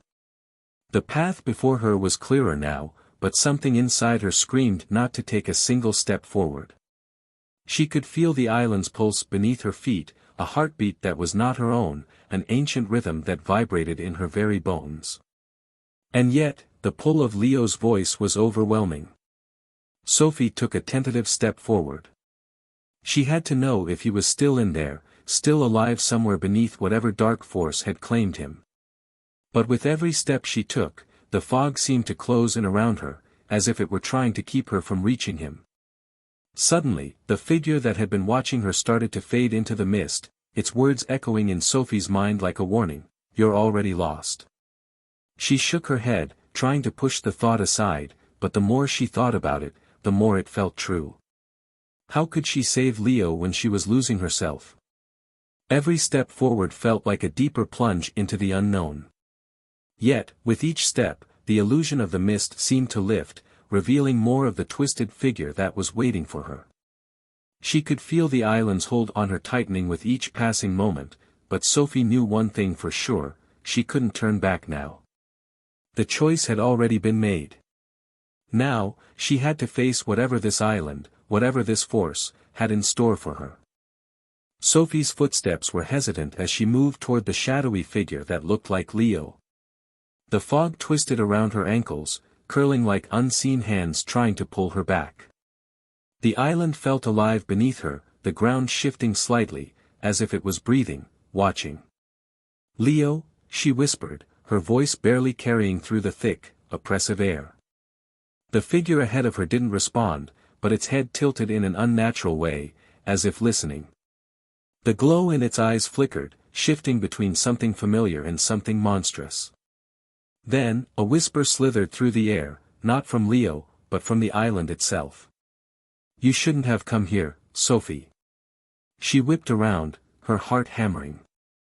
The voice was eerily close, but there was no one behind her. Just the endless mist, thick and heavy, pressing against her skin like invisible fingers.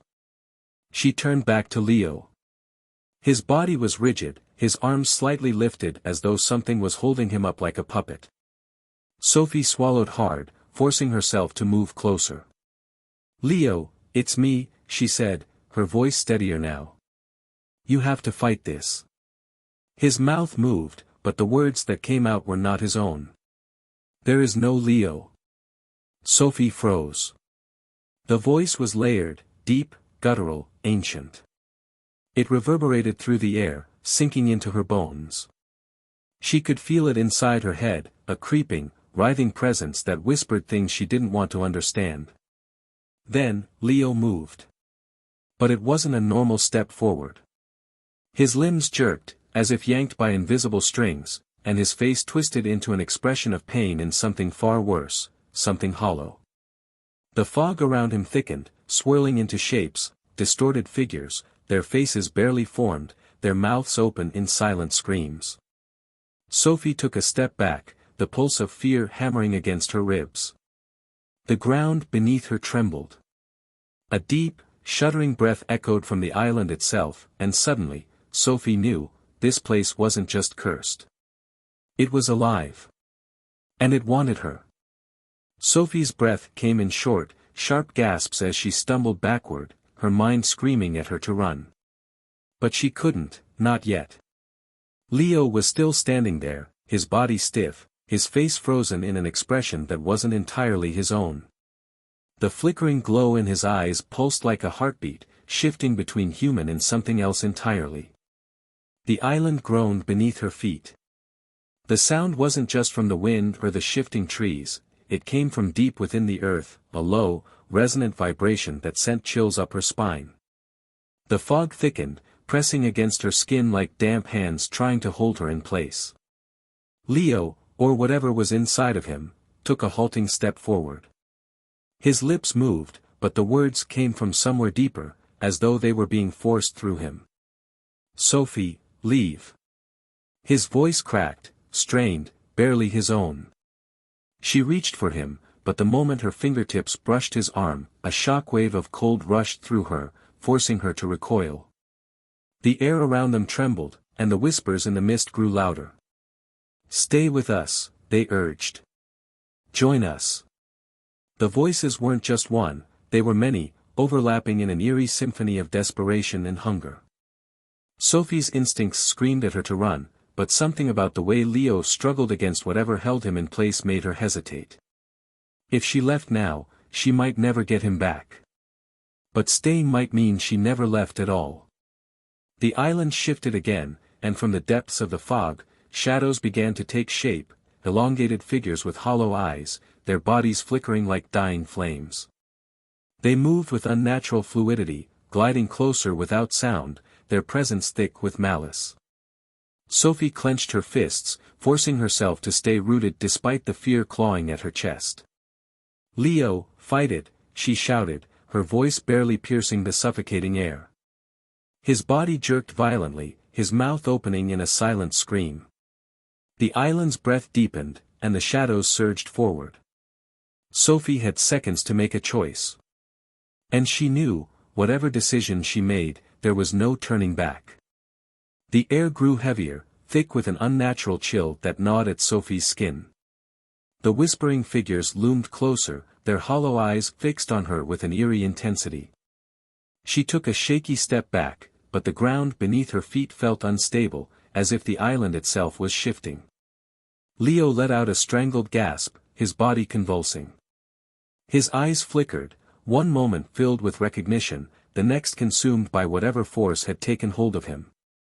He clenched his fists, his breathing ragged. "Sophie, don't let them take me," his voice cracked, weak and fading. Her heart pounded. She couldn't just stand there, but she had no idea what to do. If she ran, she'd be abandoning him to whatever nightmare had latched onto him. But if she stayed, she risked becoming part of the island's twisted grasp. The fog swirled, coiling around her legs like living tendrils, cold and unrelenting. The shadows stretched, their figures warping as if the mist itself breathed life into them. Their whispers grew louder, more insistent. "Let go," they urged. "It's easier." A jolt of anger surged through Sophie. No. She wasn't going to let this thing win. Not without a fight. Gritting her teeth, she lunged forward and grabbed Leo's wrist, ignoring the icy jolt that coursed through her. His body shuddered violently at her touch, but she held firm. "Leo, listen to me. You have to fight this." His body trembled, his jaw clenched as he struggled against the invisible force pulling him deeper into the mist. The figures hissed, recoiling slightly at her defiance. For a moment, Sophie thought she saw something flicker in the distance, beyond the fog, past the shifting trees. A faint glow. A way out. Or another trick. Leo's grip tightened around her wrist, and when he looked at her again, a trace of himself was still there, but fading fast. The mist thickened. The figures moved in. Sophie had to decide. Now. Sophie's breath came in short gasps, her fingers tightening around Leo's wrist as if her grip alone could pull him back. The fog was relentless, curling around them like a living thing, seeping into her skin with an unnatural chill. The figures loomed closer, their whispering voices overlapping in a sinister chant. Leo's body convulsed, his eyes flickering between recognition and something terrifyingly empty. His grip was weak, slipping. The pull of the island was winning. "No," Sophie growled, planting her feet firmly. She pulled harder, using all her strength. "You are not staying here." The figures hissed in response. Their shadows twisted, elongating, pressing in on them. The whispers turned into shrieks, and suddenly, Sophie felt it, a force tugging at her from the other side. A pull that threatened to rip her away from Leo. Her heart pounded as she realized what was happening. The island wasn't just trying to take him. It wanted her, too. A violent gust of wind howled through the trees, shaking the ground beneath her feet. The glow she had seen earlier flickered again in the distance, stronger this time, like a beacon through the mist. Was it real? A trick? She didn't know. But it was the only chance they had. "Leo, we have to move," she shouted over the storm of whispers. His lips parted as if he wanted to say something, but then, his body jerked violently. His eyes rolled back. "No!" Sophie screamed. The shadows lunged.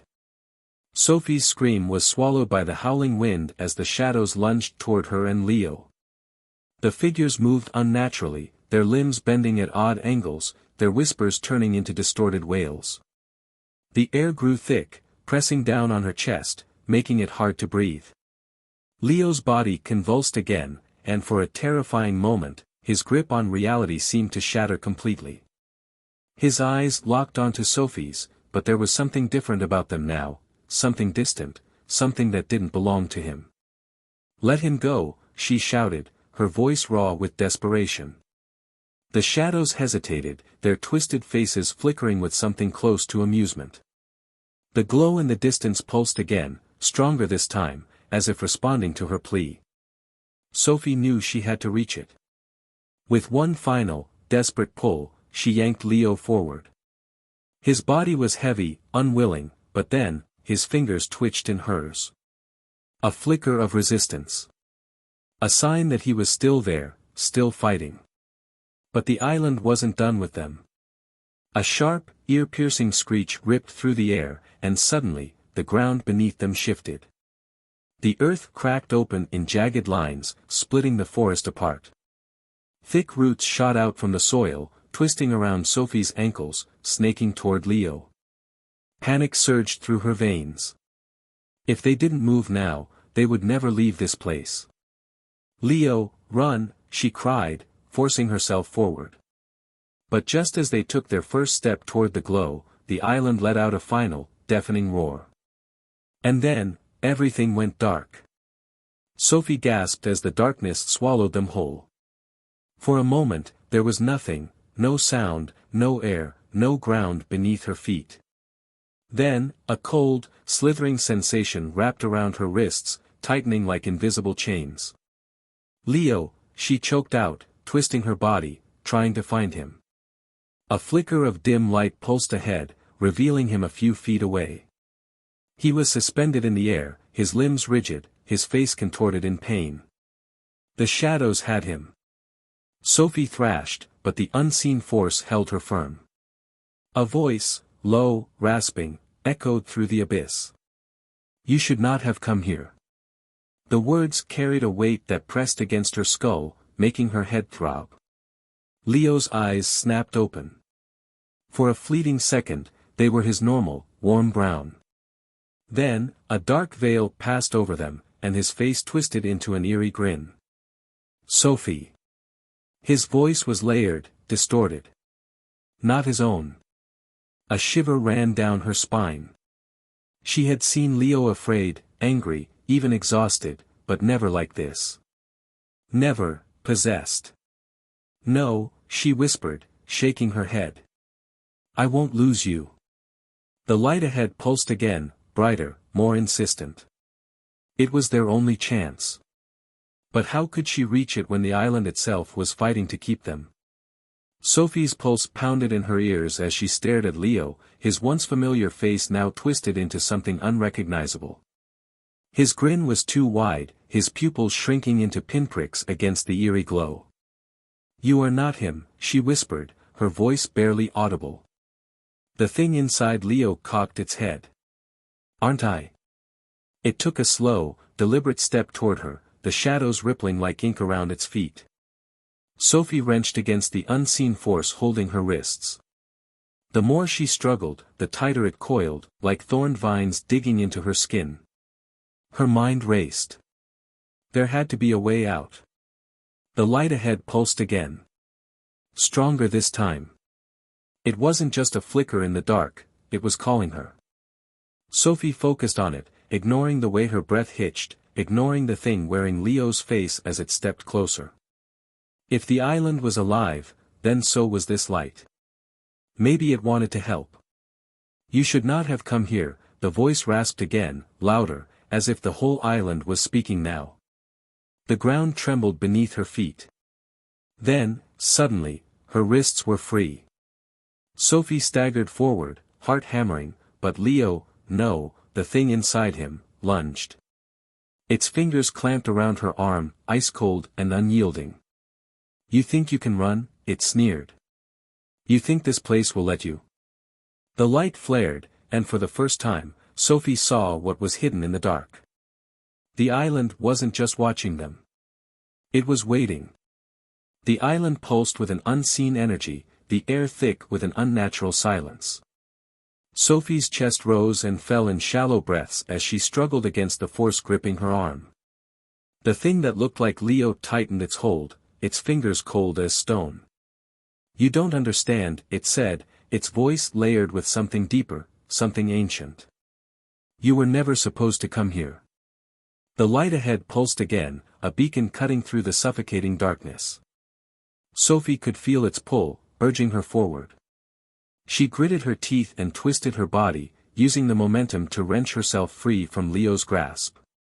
For a moment, she stumbled, nearly falling to her knees, but she caught herself and sprinted toward the glow.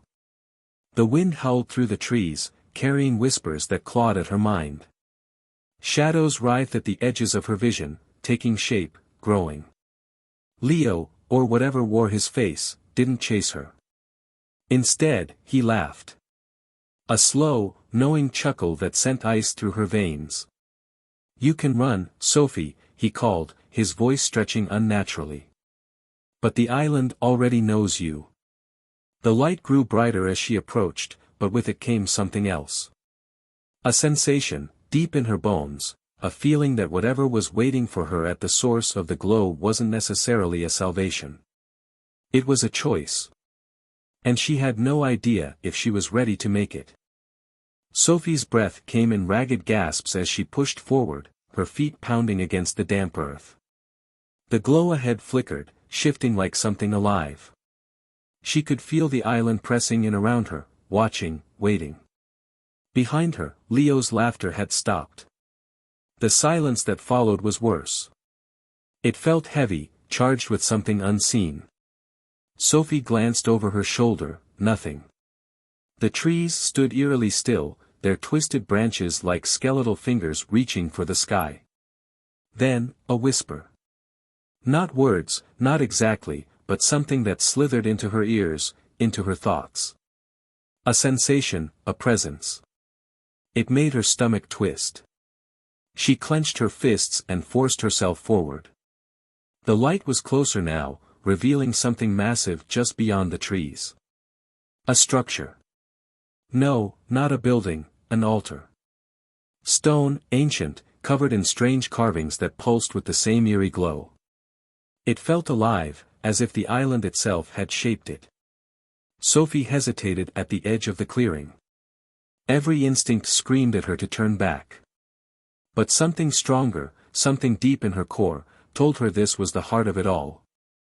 A low hum filled the air, vibrating through the ground, through her bones. Then, the whispers grew louder. The shadows shifted. She wasn't alone. Something was waking up. The air thickened, pressing against Sophie's skin like an invisible force. The hum beneath her feet pulsed in rhythm with her racing heart, and the whispers coiled around her thoughts, teasing, urging. She took a hesitant step forward, the damp earth shifting slightly beneath her weight. The glowing carvings on the altar flared, casting long, jagged shadows that flickered like living things. The presence around her grew stronger, no longer distant, no longer just a feeling, it was here. A rustling from the trees made her whirl around. Leo emerged from the darkness, but something was wrong. His movements were sluggish, his expression dazed, as if he had walked straight out of a dream. "Sophie." His voice was hoarse, barely a whisper. I think it's inside my head." Sophie felt her stomach drop. The whispers surged, louder, urgent. The shadows behind Leo shifted, stretched, then something moved. A shape, fluid and unnatural, slithered from the trees, its form flickering between solid and mist. It had no face, yet Sophie felt its gaze pin her in place. Leo stumbled forward, eyes wide with something between terror and understanding. "It wants us to listen," he said. The shadows pulsed. The altar glowed. The whispers became words. And then, the island spoke. The island's voice was unlike anything Sophie had ever heard, neither human nor entirely unnatural. It resonated through her bones, a deep, ancient whisper that spoke in a language beyond words. It wasn't just sound, it was understanding, something pressing into her mind, demanding attention. Leo's hands clenched into fists. His breath came in ragged gasps. "It knows we're here. It's been watching us this whole time." Sophie swallowed hard, trying to suppress the shiver running down her spine. "What does it want?" she asked, her voice barely above a whisper. The shadows moved again, shifting like liquid night, curling around the altar. The glow intensified, illuminating symbols that pulsed with eerie energy. A gust of wind swept through the clearing, carrying with it a scent, salt, damp earth, something metallic. Leo's gaze was unfocused, locked onto something only he could see. "It's offering something," he murmured. "A choice." Sophie turned to the altar, heart pounding. The air vibrated with tension, as if the entire island was waiting. But for what? Then, the whispers merged into a single, chilling sentence. "One must stay." The weight of those words settled over them, pressing like an unseen hand. Sophie's pulse roared in her ears. "Stay?" she echoed, shaking her head. "What does that mean?" Leo staggered back, eyes wild with realization. "It means, it won't let both of us leave." The island pulsed again, a silent confirmation. The trees seemed to close in, the shadows thickening. There was no mistaking it now. The island wasn't asking. It was demanding. Sophie's breath came in short, panicked bursts. The jungle around them seemed alive, its trees stretching taller, their branches twisting as if listening. The island was waiting for a decision. Leo turned to her, his face pale. "We can't both leave." His voice was barely audible over the rising wind. "It's not giving us a choice." Sophie clenched her fists. "There has to be another way. We can't just accept this." She scanned the altar, the symbols glowing like embers in the night. There had to be something, a loophole, a trick, a way to escape without sacrifice. A low, guttural sound rumbled from the earth beneath them. The altar's glow flared violently, casting long, eerie shadows across the clearing.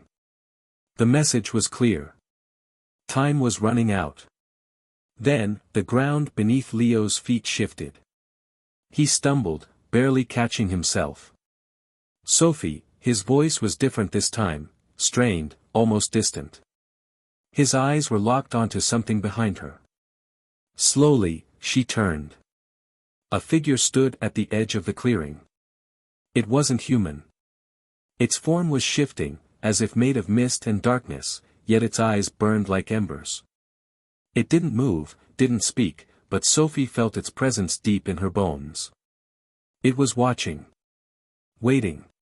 The choice was theirs. But was it really? Sophie felt her pulse hammering in her ears. The figure at the edge of the clearing didn't move, yet its presence pressed against her like a heavy fog. Leo shifted closer to her, his voice barely above a whisper. "It's waiting for something." Sophie forced herself to keep looking at the figure, her mind racing. The island had brought them here, demanded a sacrifice, and now this thing was standing between them and any chance of escape. Then it spoke. The voice was unlike anything she had ever heard, low, ancient, as if it came from deep within the island itself. "One must stay." Sophie's breath caught. It wasn't a demand. It was a statement, cold and absolute. Leo's hands clenched into fists. "No. There has to be another way." The figure tilted its head, the glow in its eyes intensifying. The jungle around them rustled, as if unseen creatures were stirring, waiting for the outcome. Sophie's mind raced. The symbols on the altar, the stories about the island, it was all connected. The island wasn't just choosing. It was testing them. But for what? The ground trembled again, a deep vibration that sent a fresh wave of fear through her. Whatever time they had left was slipping away fast. And the figure was still waiting. Leo's breathing grew ragged, his eyes darting between Sophie and the figure. The jungle around them seemed to be closing in, the shadows twisting unnaturally. Sophie swallowed hard, trying to steady her voice. "What do you mean, one must stay?" The figure didn't answer right away. Instead, the island itself seemed to respond. The trees groaned, the ground pulsed beneath their feet, and in the distance, a deep guttural sound echoed, something ancient stirring. Leo took a step forward, his fists clenched. "No one is staying. We're leaving this place, both of us." A low, eerie chuckle came from the figure. "You misunderstand. The island chooses. And the island never chooses wrong." Sophie's mind raced. The carvings on the altar, the warnings in the ruins, it had always been leading to this. A test, a price to be paid. But why them? Why now? The ground trembled again, harder this time, and cracks spider-webbed beneath their feet. A gust of wind roared through the trees, carrying whispers, hundreds of voices murmuring in a language neither of them understood. Leo reached for Sophie's hand, his grip tight, as if anchoring her in place. "We need to move." But before they could take a step, the figure lifted one skeletal hand and pointed directly at Sophie. "The island has made its choice." Sophie's heart pounded in her chest. She felt Leo's grip tighten around her fingers, but she couldn't tear her eyes away from the figure's outstretched hand. "No," Leo said firmly, shaking his head. "That's not happening." The whispers in the wind grew louder, shifting into a chorus of voices overlapping and echoing through the trees. The very air around them thickened, pressing against Sophie's skin like an invisible force trying to pull her in. The ground beneath her feet trembled again, but this time, it wasn't just a tremor, it was something rising. The soil cracked, and from it, a shape began to emerge. At first, it looked like roots twisting together, but then she saw something worse. Fingers. A hand. Sophie yanked her arm away from Leo's grasp, stumbling backward as a figure pulled itself from the earth. It wasn't the same as the hooded one before them. This one was different, its body was wrapped in tattered vines, its face barely visible beneath a layer of dark, damp earth. And yet, she felt a strange familiarity, like a memory just out of reach. Leo pulled her back again, his voice a low whisper. "We need to run." But before they could make a move, the vine-covered figure lifted its head, and for the first time, Sophie saw its eyes. They weren't hollow like she had expected. They were filled with recognition. A voice, faint but unmistakable, broke through the chaos. "Sophie." Her breath caught. It wasn't just any voice. It was hers. Sophie's stomach twisted as the voice echoed through the clearing. It was her own voice, distorted, hollow, but undeniably hers. The figure's eyes locked onto her, mirroring her own, and a creeping chill spread through her limbs. Leo's grip on her wrist tightened. "We have to go. Now." But Sophie couldn't move. The figure took a slow step forward, dragging tangled vines with it. The whispers around them turned into an eerie hum, vibrating through the air like a distant chant. The ground trembled again, but this time, Sophie felt it deep in her chest, as if something inside her was responding to it. The figure raised its hand, palm up, an invitation or a warning, Sophie couldn't tell. The moment she took a step closer, the vines coiled around its arms pulsed, shifting like living veins beneath its cracked skin. A sharp gust of wind swept through the trees, kicking up dust and leaves. Leo pulled Sophie back, but the moment he did, the figure's head snapped toward him. The wind howled louder, and the trees bent unnaturally, as if something massive was pressing down on them. Then, just as suddenly as it started, everything went still. The silence was suffocating. The figure's lips parted, and this time, the voice was clearer. "You don't belong here." Sophie's pulse pounded in her ears. "Who are you?" she whispered. The figure tilted its head, and for the first time, she saw something flicker in its eyes, sadness. "I am you," it murmured. "And you don't remember, do you?" A sudden rush of dizziness overtook Sophie, as if her mind was trying to grasp onto something just out of reach. A memory buried deep, locked away. The vines around the figure's arms slithered to the ground, stretching toward her feet.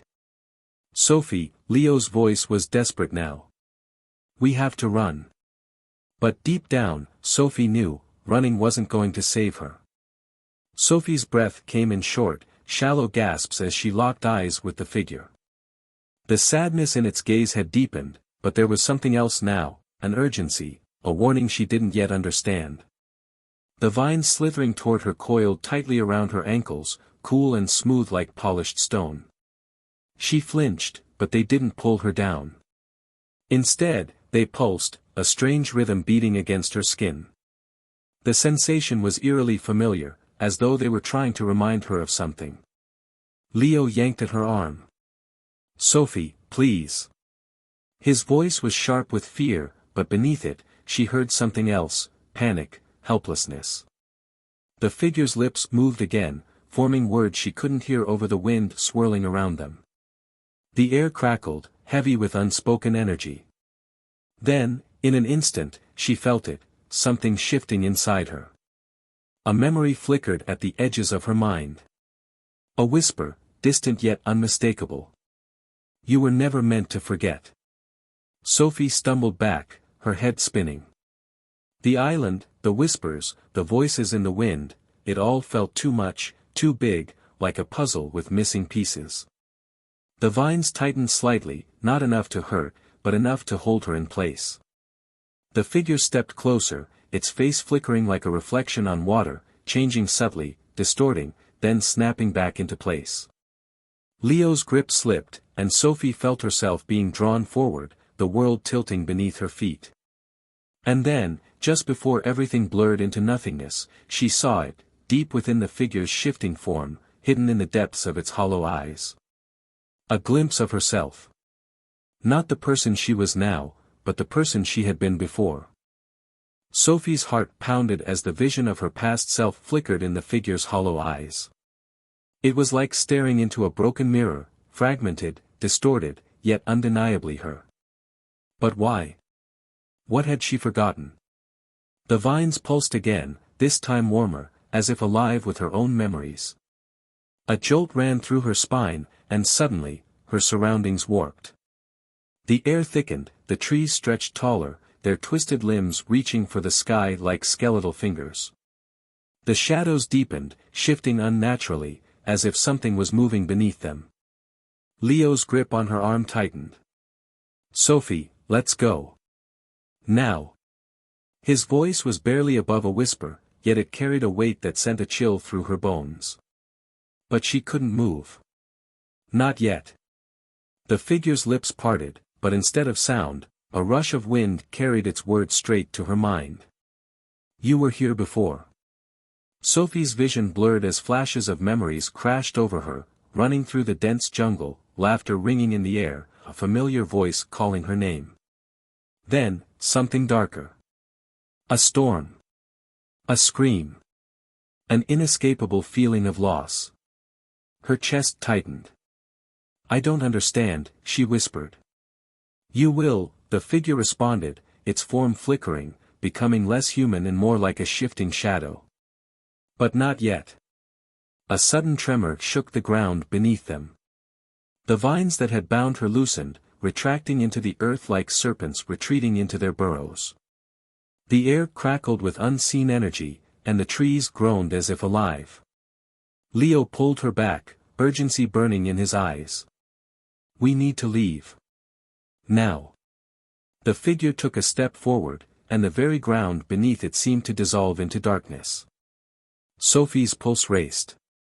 She didn't know why, but she felt it deep inside, whatever was coming next would change everything. The ground quivered beneath Sophie's feet, sending ripples through the earth like a silent warning. The figure in front of her wavered, its form stretching and contracting like smoke caught in an unseen wind. Leo pulled at her arm, but Sophie couldn't look away. The whispers in her mind grew louder, overlapping voices that seemed to come from all around her. They weren't just speaking, they were remembering. A deep, shuddering breath escaped her lips. "Who are you?" The figure tilted its head. Its eyes, empty yet full, locked onto hers. The whispers stopped. For a moment, silence swallowed the jungle. Then, in a voice that was not one, but many, it answered. "We are what you left behind." The word struck Sophie like a tidal wave. Something inside her cracked, memories clawing at the edges of her mind, struggling to break free. She could see flashes now, her own hands, gripping something tight. Running. A storm. A shadow chasing her through the trees. Leo's grip on her tightened. "Sophie, we have to go. Now." But before she could move, the jungle came alive. The trees groaned as if they were breathing, their branches twisting in unnatural ways. The ground beneath them wasn't just shaking anymore, it was shifting, rippling like water. The figure took another step forward. With it came a wave of cold that sent a shiver down Sophie's spine. It wasn't just a presence. It was a force. And it wanted something from her. The realization hit like a bolt of lightning. It wasn't just speaking to her. It was waiting. For her to remember. The jungle darkened. The air grew thick, pressing down on her like unseen hands. Sophie's pulse pounded in her ears. Whatever was about to happen, she knew one thing for sure, this was far from over. Sophie's breath came in short, shallow gasps. The weight of unseen eyes pressed down on her, and the jungle pulsed with an energy that was both ancient and unfamiliar. The figure before her stood unmoving, its presence warping the space around it, bending the very air. Leo took a step back, tugging at Sophie's sleeve. "Sophie, listen to me. We have to move." His voice was tight with urgency, but she couldn't turn away. Something deep inside her recognized this presence, even if her mind refused to piece it together. The jungle, once a symphony of rustling leaves and distant calls, had fallen into eerie silence. Even the wind had stilled. The darkness between the trees thickened, shifting like it was alive. Sophie's pulse thundered in her ears. She forced herself to swallow. "What do you mean, what we left behind?" Her own voice sounded distant, like it belonged to someone else. The figure's form trembled, its edges blurring like ink in water. A sound, low and guttural, echoed through the trees. It wasn't a growl, nor a whisper, but something in between, something ancient and knowing. "You do not remember," it said, the words stretching like 100 voices speaking at once. "But it remembers you." A sharp pain shot through Sophie's head. Flashes of memory flickered behind her eyes, images too fast to hold on to. A clearing. A storm. Something buried beneath the earth.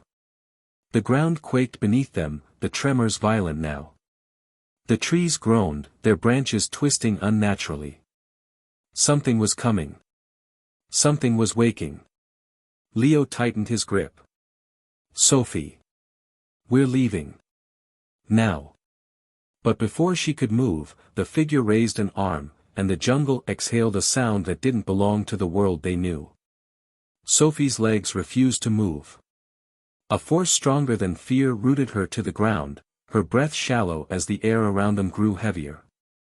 The trees groaned, their branches twisting toward the sky like skeletal hands. The very ground beneath her feet trembled, responding to an unseen force that pulsed beneath the surface. Leo pulled harder on her arm, his voice a sharp whisper. "Sophie, we have to go. Now." But the figure remained unmoving, its form shifting, flickering like a shadow caught between two worlds. The voice came again, layered with something deeper, something ancient. You should not have come back. A rush of memories surged through Sophie's mind, fragmented, scattered. She saw flashes of a storm, a buried secret, hands covered in dirt. Something had been sealed away. And now, it was waking. The ground beneath them cracked. A deep, resonant sound rumbled from below, as if the very island was groaning. The trees around them swayed violently, but there was no wind. The silence had transformed into something worse, a hum, a vibration in the air that sent chills down her spine. Leo yanked her arm again, this time with all his strength, pulling her backward just as the ground split open where she had stood. A chasm, deep and gaping, carved through the earth, and from its depths, something stirred. A glimmer of light flickered from below, but it wasn't warm. It wasn't natural. It pulsed, an eerie glow illuminating something beneath the surface. A shape, massive, ancient, coiling. Leo's voice was barely audible over the rising hum. Sophie, what did we just wake up? The figure before them began to dissolve, its edges dissipating into wisps of darkness. But before it vanished completely, its final words sent a cold wave through Sophie's body. The island remembers. The light from the chasm grew brighter, the tremors more violent. Whatever was beneath them was no longer sleeping. And now, there was no turning back. The ground shook with a force so intense that Sophie and Leo stumbled backward, barely keeping their balance. The eerie glow from the chasm pulsed rhythmically, casting long, shifting shadows across the trees.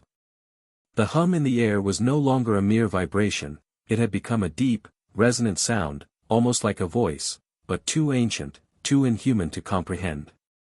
Sophie's pulse hammered in her ears as she gripped Leo's wrist. We have to move, she shouted over the tremors. But Leo's gaze was locked on the chasm. His hands trembled at his sides. It's waking up, he muttered, his voice hollow. Sophie, it's waking up. From the depths of the chasm, something began to emerge. At first, it was only a shifting darkness, something amorphous and pulsing. Then, slowly, it solidified into something massive, something with too many limbs, too many eyes. The glow reflected off its slick, ancient skin, revealing runes carved deep into its flesh. The island's trees bent away from it, as though even nature itself recoiled in fear. The air turned thick, heavy with the scent of damp earth and something else, something decayed. Sophie felt an unnatural pull, as if something deep inside her recognized the creature. An aching familiarity, a whisper at the edges of her mind. The same voice from her dreams, the one warning her never to return. Leo grabbed her arm. Sophie, we can't just stand here. What do we do? But Sophie wasn't sure. She could feel it now, something binding her to the island, to this thing that had been buried for so long. The memories came faster now, glimpses of an ancient ritual, a forgotten duty. The island remembers. And now, it was demanding a price. Sophie's breath came in shallow gasps as the ground beneath her feet trembled.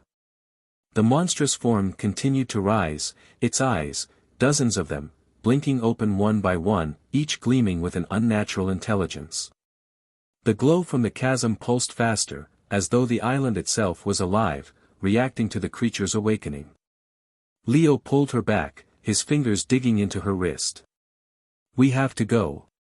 Now. But Sophie couldn't move. A deep, resonant voice echoed inside her mind, a language she didn't know yet somehow understood. It wasn't words, it was something older, something woven into the very fabric of the island. A memory, not her own, but buried deep inside her. The creature shifted, its limbs stretching outward, disturbing the air with a low, guttural sound. Trees cracked and splintered as its presence alone seemed to warp reality. The sky overhead darkened unnaturally, as if the sun itself refused to witness what was unfolding. Leo's grip tightened. Sophie, snap out of it. His voice cracked with desperation, his eyes wild with fear. I don't know what's happening, but we are not staying to find out. Sophie turned to him, her own voice barely above a whisper. It's not just waking up. It's looking for something. Leo frowned. What does that mean? A sudden gust of wind howled through the trees, carrying whispers that weren't their own. The voices overlapped, distorted, ancient. Then, in an instant, the creature's many eyes snapped toward Sophie. The wind stopped. The forest fell silent. And then, it spoke. Not with words, not with sound, but with an overwhelming force pressing into her mind. A single message, heavy with power. You were never meant to leave. Sophie's heart slammed against her ribs as the meaning sank in. The island hadn't just remembered her. It had been waiting. Leo took a step back, his pulse pounding in his ears. The words, if they could even be called that, felt like they had been burned into the fabric of his thoughts, an undeniable truth forced upon him. Sophie's breathing was unsteady, her hands trembling at her sides. It knows me, she whispered. Her voice was distant, as if she were speaking from somewhere far away. The creature didn't move, but the pressure in the air thickened, making it difficult to breathe. The ground beneath them vibrated in short, deliberate pulses, like a heartbeat growing stronger. Leo forced himself to focus. That thing, what does it mean? Why would it be waiting for you? His voice sounded hoarse, but Sophie didn't answer. She was staring at the massive, writhing form in front of them, her expression shifting from fear to something closer to understanding. The whispers in the wind returned, softer this time, circling them like unseen hands pressing against their skin. The trees around them seemed taller, the shadows deeper. The air itself crackled with something ancient. Then Sophie gasped, stumbling back as her vision blurred. She saw flashes, not memories of her own, but fragments of something older. A child standing at the edge of a dark ocean. A voice calling from beneath the waves. A name that had been forgotten. The creature took a single step forward. The ground shook. Leo grabbed her shoulders, shaking her. Sophie. Whatever's happening, you need to fight it. She blinked rapidly, her vision clearing. But when she looked at Leo, something in her expression had changed. I remember, she whispered. The sky overhead rumbled, and the air turned ice cold. The island had been waiting, and now, it had found what it was looking for. Leo felt the shift in Sophie's presence before he saw it. The moment she whispered, I remember, something deep in the island responded. The wind stopped, as if the air itself was holding its breath. The trees, once whispering their secrets, now stood frozen in eerie silence. Sophie turned to face the creature, her eyes reflecting something unfamiliar. Not fear. Not confusion. Recognition. Leo swallowed hard. Sophie, what do you mean? What do you remember? She stepped forward, her movements slow but deliberate. It's not just a creature, Leo. Her voice was calm, steady. It's a guardian. The ground trembled again, but this time, the vibrations weren't erratic. They had a rhythm, like a heartbeat. The creature's massive form shifted, its tendrils curling inward as if waiting for something. Leo clenched his fists. A guardian of what? Sophie reached out a hand, not in fear, but in understanding. A secret that was never meant to be found. The sky darkened, thick clouds swirling as the island seemed to react to her words. The waves crashed violently against the shore, and the air filled with the scent of something ancient, salt, earth, and something deeper, something forgotten. Leo's instincts screamed at him to pull Sophie back, to run, but his body refused to move. He could only watch as the creature loomed over her, the air between them crackling with unseen energy. Then, just as Sophie's fingers brushed against its massive form, the island shuddered beneath them. The ground split open in jagged lines, revealing something buried deep beneath the surface. A door. Not stone, not wood, something else. Something pulsing with a faint, eerie glow. And the whispers returned, louder than ever. Calling Sophie's name. The air thickened with an unspoken tension as Sophie's fingers hovered over the pulsing door. It wasn't warm, nor cold, it simply existed, vibrating with an energy that hummed deep in her bones. The creature didn't move, its massive form looming over them like a silent guardian, waiting. Leo felt his breath quicken. Every rational part of him screamed to pull Sophie away, but something about the door, the way it seemed to call to her, held him frozen in place.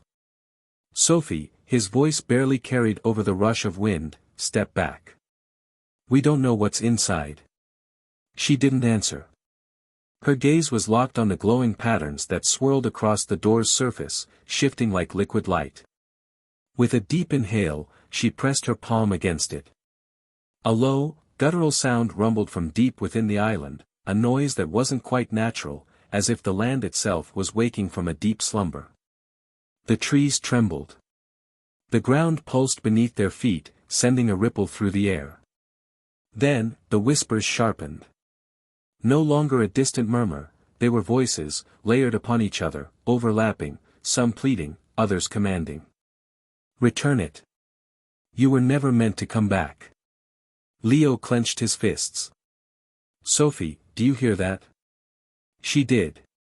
He could see it in the way her shoulders tensed, the way her breath grew unsteady. But she didn't move. I don't think we're supposed to run, she whispered. The moment the words left her lips, the door cracked open. A deep, hollow darkness stretched beyond the threshold, shifting like ink in water. It wasn't just an entrance, it was something alive, waiting to swallow them whole. The creature, the guardian, let out a slow, echoing growl. Not a threat. A warning. Leo took a step back. Sophie, whatever's in there. But she was already moving forward. The air shifted around her, and the moment she crossed the threshold, the island let out a sound unlike anything Leo had ever heard. A cry of pain. A scream of recognition. The ground beneath him buckled, and suddenly, the door wasn't just open. It was pulling him in. The force pulling Leo toward the doorway was relentless, like an invisible current dragging him deeper into the unknown. He dug his heels into the trembling earth, his fingers clawing at the dirt for stability, but the pull only grew stronger. Sophie had already disappeared beyond the threshold, swallowed by the inky darkness. Sophie. His voice was lost in the roar of wind that erupted from the entrance. The trees bent, their leaves flaring in a chaotic spiral. The guardian let out a guttural sound, neither a growl nor a roar, but something deeper, something ancient. Leo gritted his teeth and fought against the pull, but his struggle was useless. The moment his body crossed the threshold, the island shifted. The air thickened, pressing against his skin, and a sharp ringing filled his ears. Then, silence. Total, suffocating silence. Leo's stomach twisted as he found himself in a vast, empty space. The ground beneath him felt neither solid nor liquid, a strange in-between texture that sent chills up his spine. Darkness stretched endlessly around him, yet he could see, dim, shifting patterns of light pulsed in the distance, flickering like dying embers. Sophie. His voice barely carried. A whisper brushed against his ear, soft and shrouded in something unplaceable. Not Sophie's voice. 1,000 murmurs surrounded him now, speaking in a language he didn't understand. The air crackled with something unseen, something moving just beyond his line of sight. Then, a figure emerged from the darkness. Not Sophie. The shape was indistinct at first, shifting, reforming, flickering like a candle flame. Then, it solidified. A tall, imposing silhouette cloaked in flowing shadows, its face obscured, but its presence unmistakably powerful. You should not have come here, the voice resonated, neither loud nor soft, but absolute. Leo's breath caught in his throat. He tried to step back, but the ground beneath him refused to move, as if the space itself had swallowed him whole. Where is she? His voice wavered, but he held firm. Where's Sophie? The figure tilted its head, as if amused. She has been claimed. Leo's chest tightened. By what? A pause. The shadows around the figure trembled, and the murmuring voices grew frantic. Then, in a voice colder than the void itself, the figure whispered. The island. A violent gust of wind slammed into Leo, knocking him off balance. The ground beneath him cracked, a deep chasm forming at his feet. The light pulsed brighter, faster, erratic. A scream echoed through the space. Sophie's scream. Leo lunged forward, but the darkness surged toward him, wrapping around his limbs like living chains. The voices crescendoed into a deafening chorus, their whispers turning to frantic warnings. The island had taken Sophie. And it was coming for him next. Leo struggled against the invisible force constricting him, every muscle in his body straining to break free.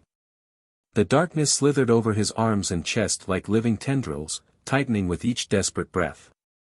His pulse pounded in his ears, drowning out the murmuring voices that still whispered around him, their frantic warnings shifting into something more sinister, laughter. Not human laughter. It was layered, distorted, twisting into the very air itself. Leo's throat tightened. I won't leave without her, he shouted, his voice raw, but the words barely carried in the heavy void. The figure looming before him tilted its head slightly, its form flickering like a shadow barely clinging to existence. The island does not return what it claims, it said, the words slow, deliberate. A sharp, bone-chilling scream tore through the void, distant but piercing. Sophie. Leo's heart lurched. Without thinking, he lunged forward, trying to force his way through the darkness, but it resisted him like a wall of unseen hands pushing him back. His skin tingled as the shadows wrapped around his wrists, pulling him down, his knees hitting the strange, unsteady ground. The flickering lights in the distance pulsed violently, flashing like warnings, illuminating the dark silhouette for only a second. For that brief moment, Leo saw something behind the figure, something massive, shifting. It was neither fully formed nor entirely formless, but its presence was undeniable. It was watching. The realization sent an icy spike of fear through him. What are you? Leo demanded, forcing himself back to his feet. The figure did not move, but the voices swirled, overlapping, as if struggling to form an answer. Then, the laughter faded, leaving only silence. The moment stretched. Then, it spoke. You should not ask questions to which you do not want answers. The darkness trembled. The ground beneath him cracked again, the chasm widening. A gust of air, ice-cold and laced with something foul, surged past him, pushing him toward the edge. He fought against it, digging his heels in, but his footing slipped. A whisper, too close this time. You have already been chosen. Leo barely had time to react before the ground beneath him gave way completely. He fell. The last thing he heard was Sophie's voice, just a whisper in the wind. Leo, run. Leo's stomach lurched as he plunged into the abyss, his scream swallowed by the darkness. The fall felt endless, his body weightless against the void pulling him deeper. Wind roared past his ears, but there was no ground rushing to meet him, just an endless descent into something he couldn't see. Then, just as suddenly as it had begun, the fall stopped. His back hit something solid, knocking the air from his lungs. He gasped, his body curling as he tried to orient himself. The ground beneath him was smooth, cold, and unnervingly still. He blinked rapidly, his eyes adjusting to the dim glow around him. Strange, pulsing veins of light stretched across the cavernous walls, illuminating the space in an eerie, shifting glow. The walls were not stone. They pulsed, like something alive. A low, rhythmic sound filled the space, like a heartbeat, slow and steady. Leo pushed himself onto his hands and knees, every muscle aching from the impact. His mind raced. Where was he? How far had he fallen? And where was Sophie? A whisper slithered through the cavern, distant but growing closer. Leo. His breath hitched. That was Sophie's voice. He scrambled to his feet, turning in every direction. Sophie. Where are you? No response. Just the slow, steady pulse of the walls and that low hum vibrating through the space. Then he saw them, shadows moving in the periphery, their forms shifting unnaturally. They weren't solid, yet they cast no reflections against the glowing veins of light. He took a step back, his heartbeat hammering against his ribs. A shape emerged from the darkness. It was her. Or at least, it looked like her. Sophie stood just ahead, her head tilted slightly, eyes locked onto his with an unsettling stillness. But something was wrong. Her features were too smooth, too perfectly placed, as if they had been carefully constructed rather than formed naturally. Sophie, he whispered. She smiled. But it wasn't right. You found me, she said, voice soft, melodic. His skin crawled. Something deep inside him screamed that this wasn't real. That this wasn't her. But he wanted it to be. He needed it to be. He took a hesitant step forward. Sophie, we have to get out of here, he said, his voice unsteady. I don't know where we are, but...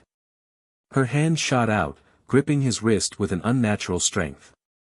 His breath caught as the pulse of the cavern seemed to quicken, the glow intensifying. The hum grew louder, vibrating in his bones. You don't have to run anymore, Leo, she whispered. Her grip tightened. The walls pulsed violently, the heartbeat-like rhythm now erratic, chaotic. The shadows around them twisted, shifting closer. Leo's mind screamed at him to move. But Sophie, if it was really her, was still staring at him, that strange, unreadable smile frozen on her lips. And then, in a voice not entirely her own, she whispered. Stay. Leo's entire body tensed as Sophie's grip on his wrist tightened, her fingers like iron clamps against his skin. The glow of the cavern pulsed erratically now, casting eerie, shifting shadows across her face. The smile remained, too still, too unnatural. You're hurting me, Leo said, trying to pull back. But her hold did not loosen. Instead, her fingers dug deeper, her nails pressing into his skin.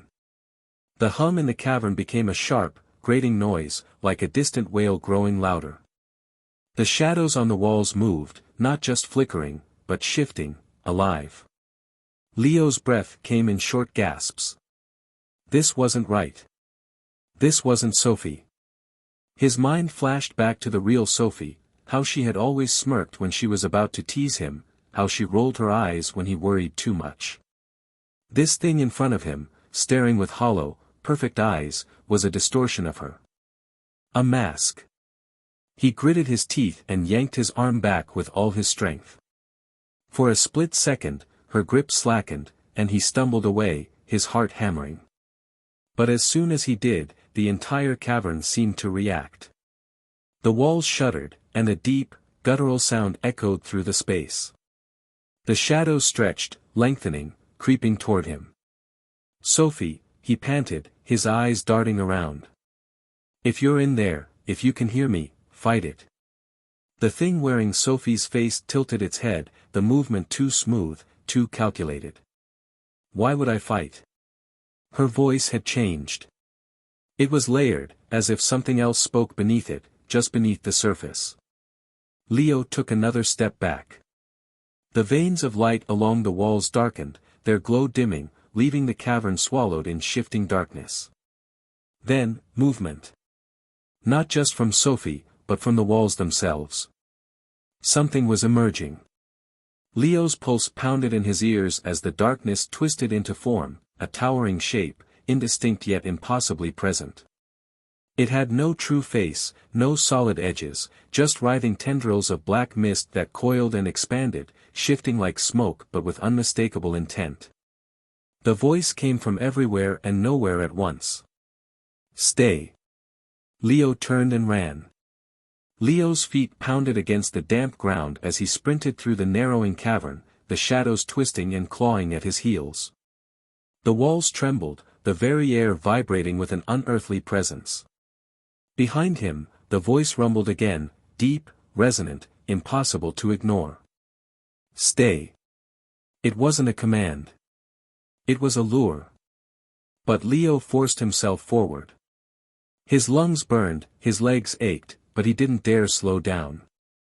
Sophie, no, the thing that had taken her form, was following. He could hear her footsteps, light and deliberate, as if she wasn't running but gliding. A faint light flickered ahead. The exit. Leo pushed harder, his heart hammering against his ribs. Just a few more steps. A cold grip wrapped around his ankle. He crashed to the ground, pain jolting through his body. The cavern shuddered violently, and the darkness thickened around him. He twisted, kicking wildly, but the grip only tightened, dragging him backward. Sophie stood over him now, her expression unreadable. The thing behind her loomed taller, its form shifting and expanding, the cavern unable to contain it. "You don't understand," Sophie whispered. Her voice was layered again, but this time, he swore he heard a flicker of something familiar. Fear. For the first time since this nightmare began, there was hesitation in her eyes. Leo gritted his teeth. "Then help me understand." The cavern groaned. Cracks split through the walls, the ceiling quaking. The entire place was collapsing. Sophie flinched. Her grip on him loosened for a fraction of a second. It was all he needed. With a final burst of strength, Leo wrenched himself free and lunged toward the light. The shadows screeched in protest, tendrils whipping through the air, but he didn't stop. The moment his body crossed the threshold, the world behind him imploded. A deafening roar filled the air. The cavern, the shadows, the entity, it all collapsed into itself, vanishing in an instant. And then, silence. Leo gasped for air, his body trembling. He was lying on damp grass, the scent of the ocean thick in the air. The island stretched before him, eerily still. But Sophie was gone. His hands curled into fists. He had escaped. But at what cost? Then, in the distance, a whisper carried through the wind. "Leo." His breath hitched. The voice was faint, but it was hers. She was still out there. And he wasn't leaving without her.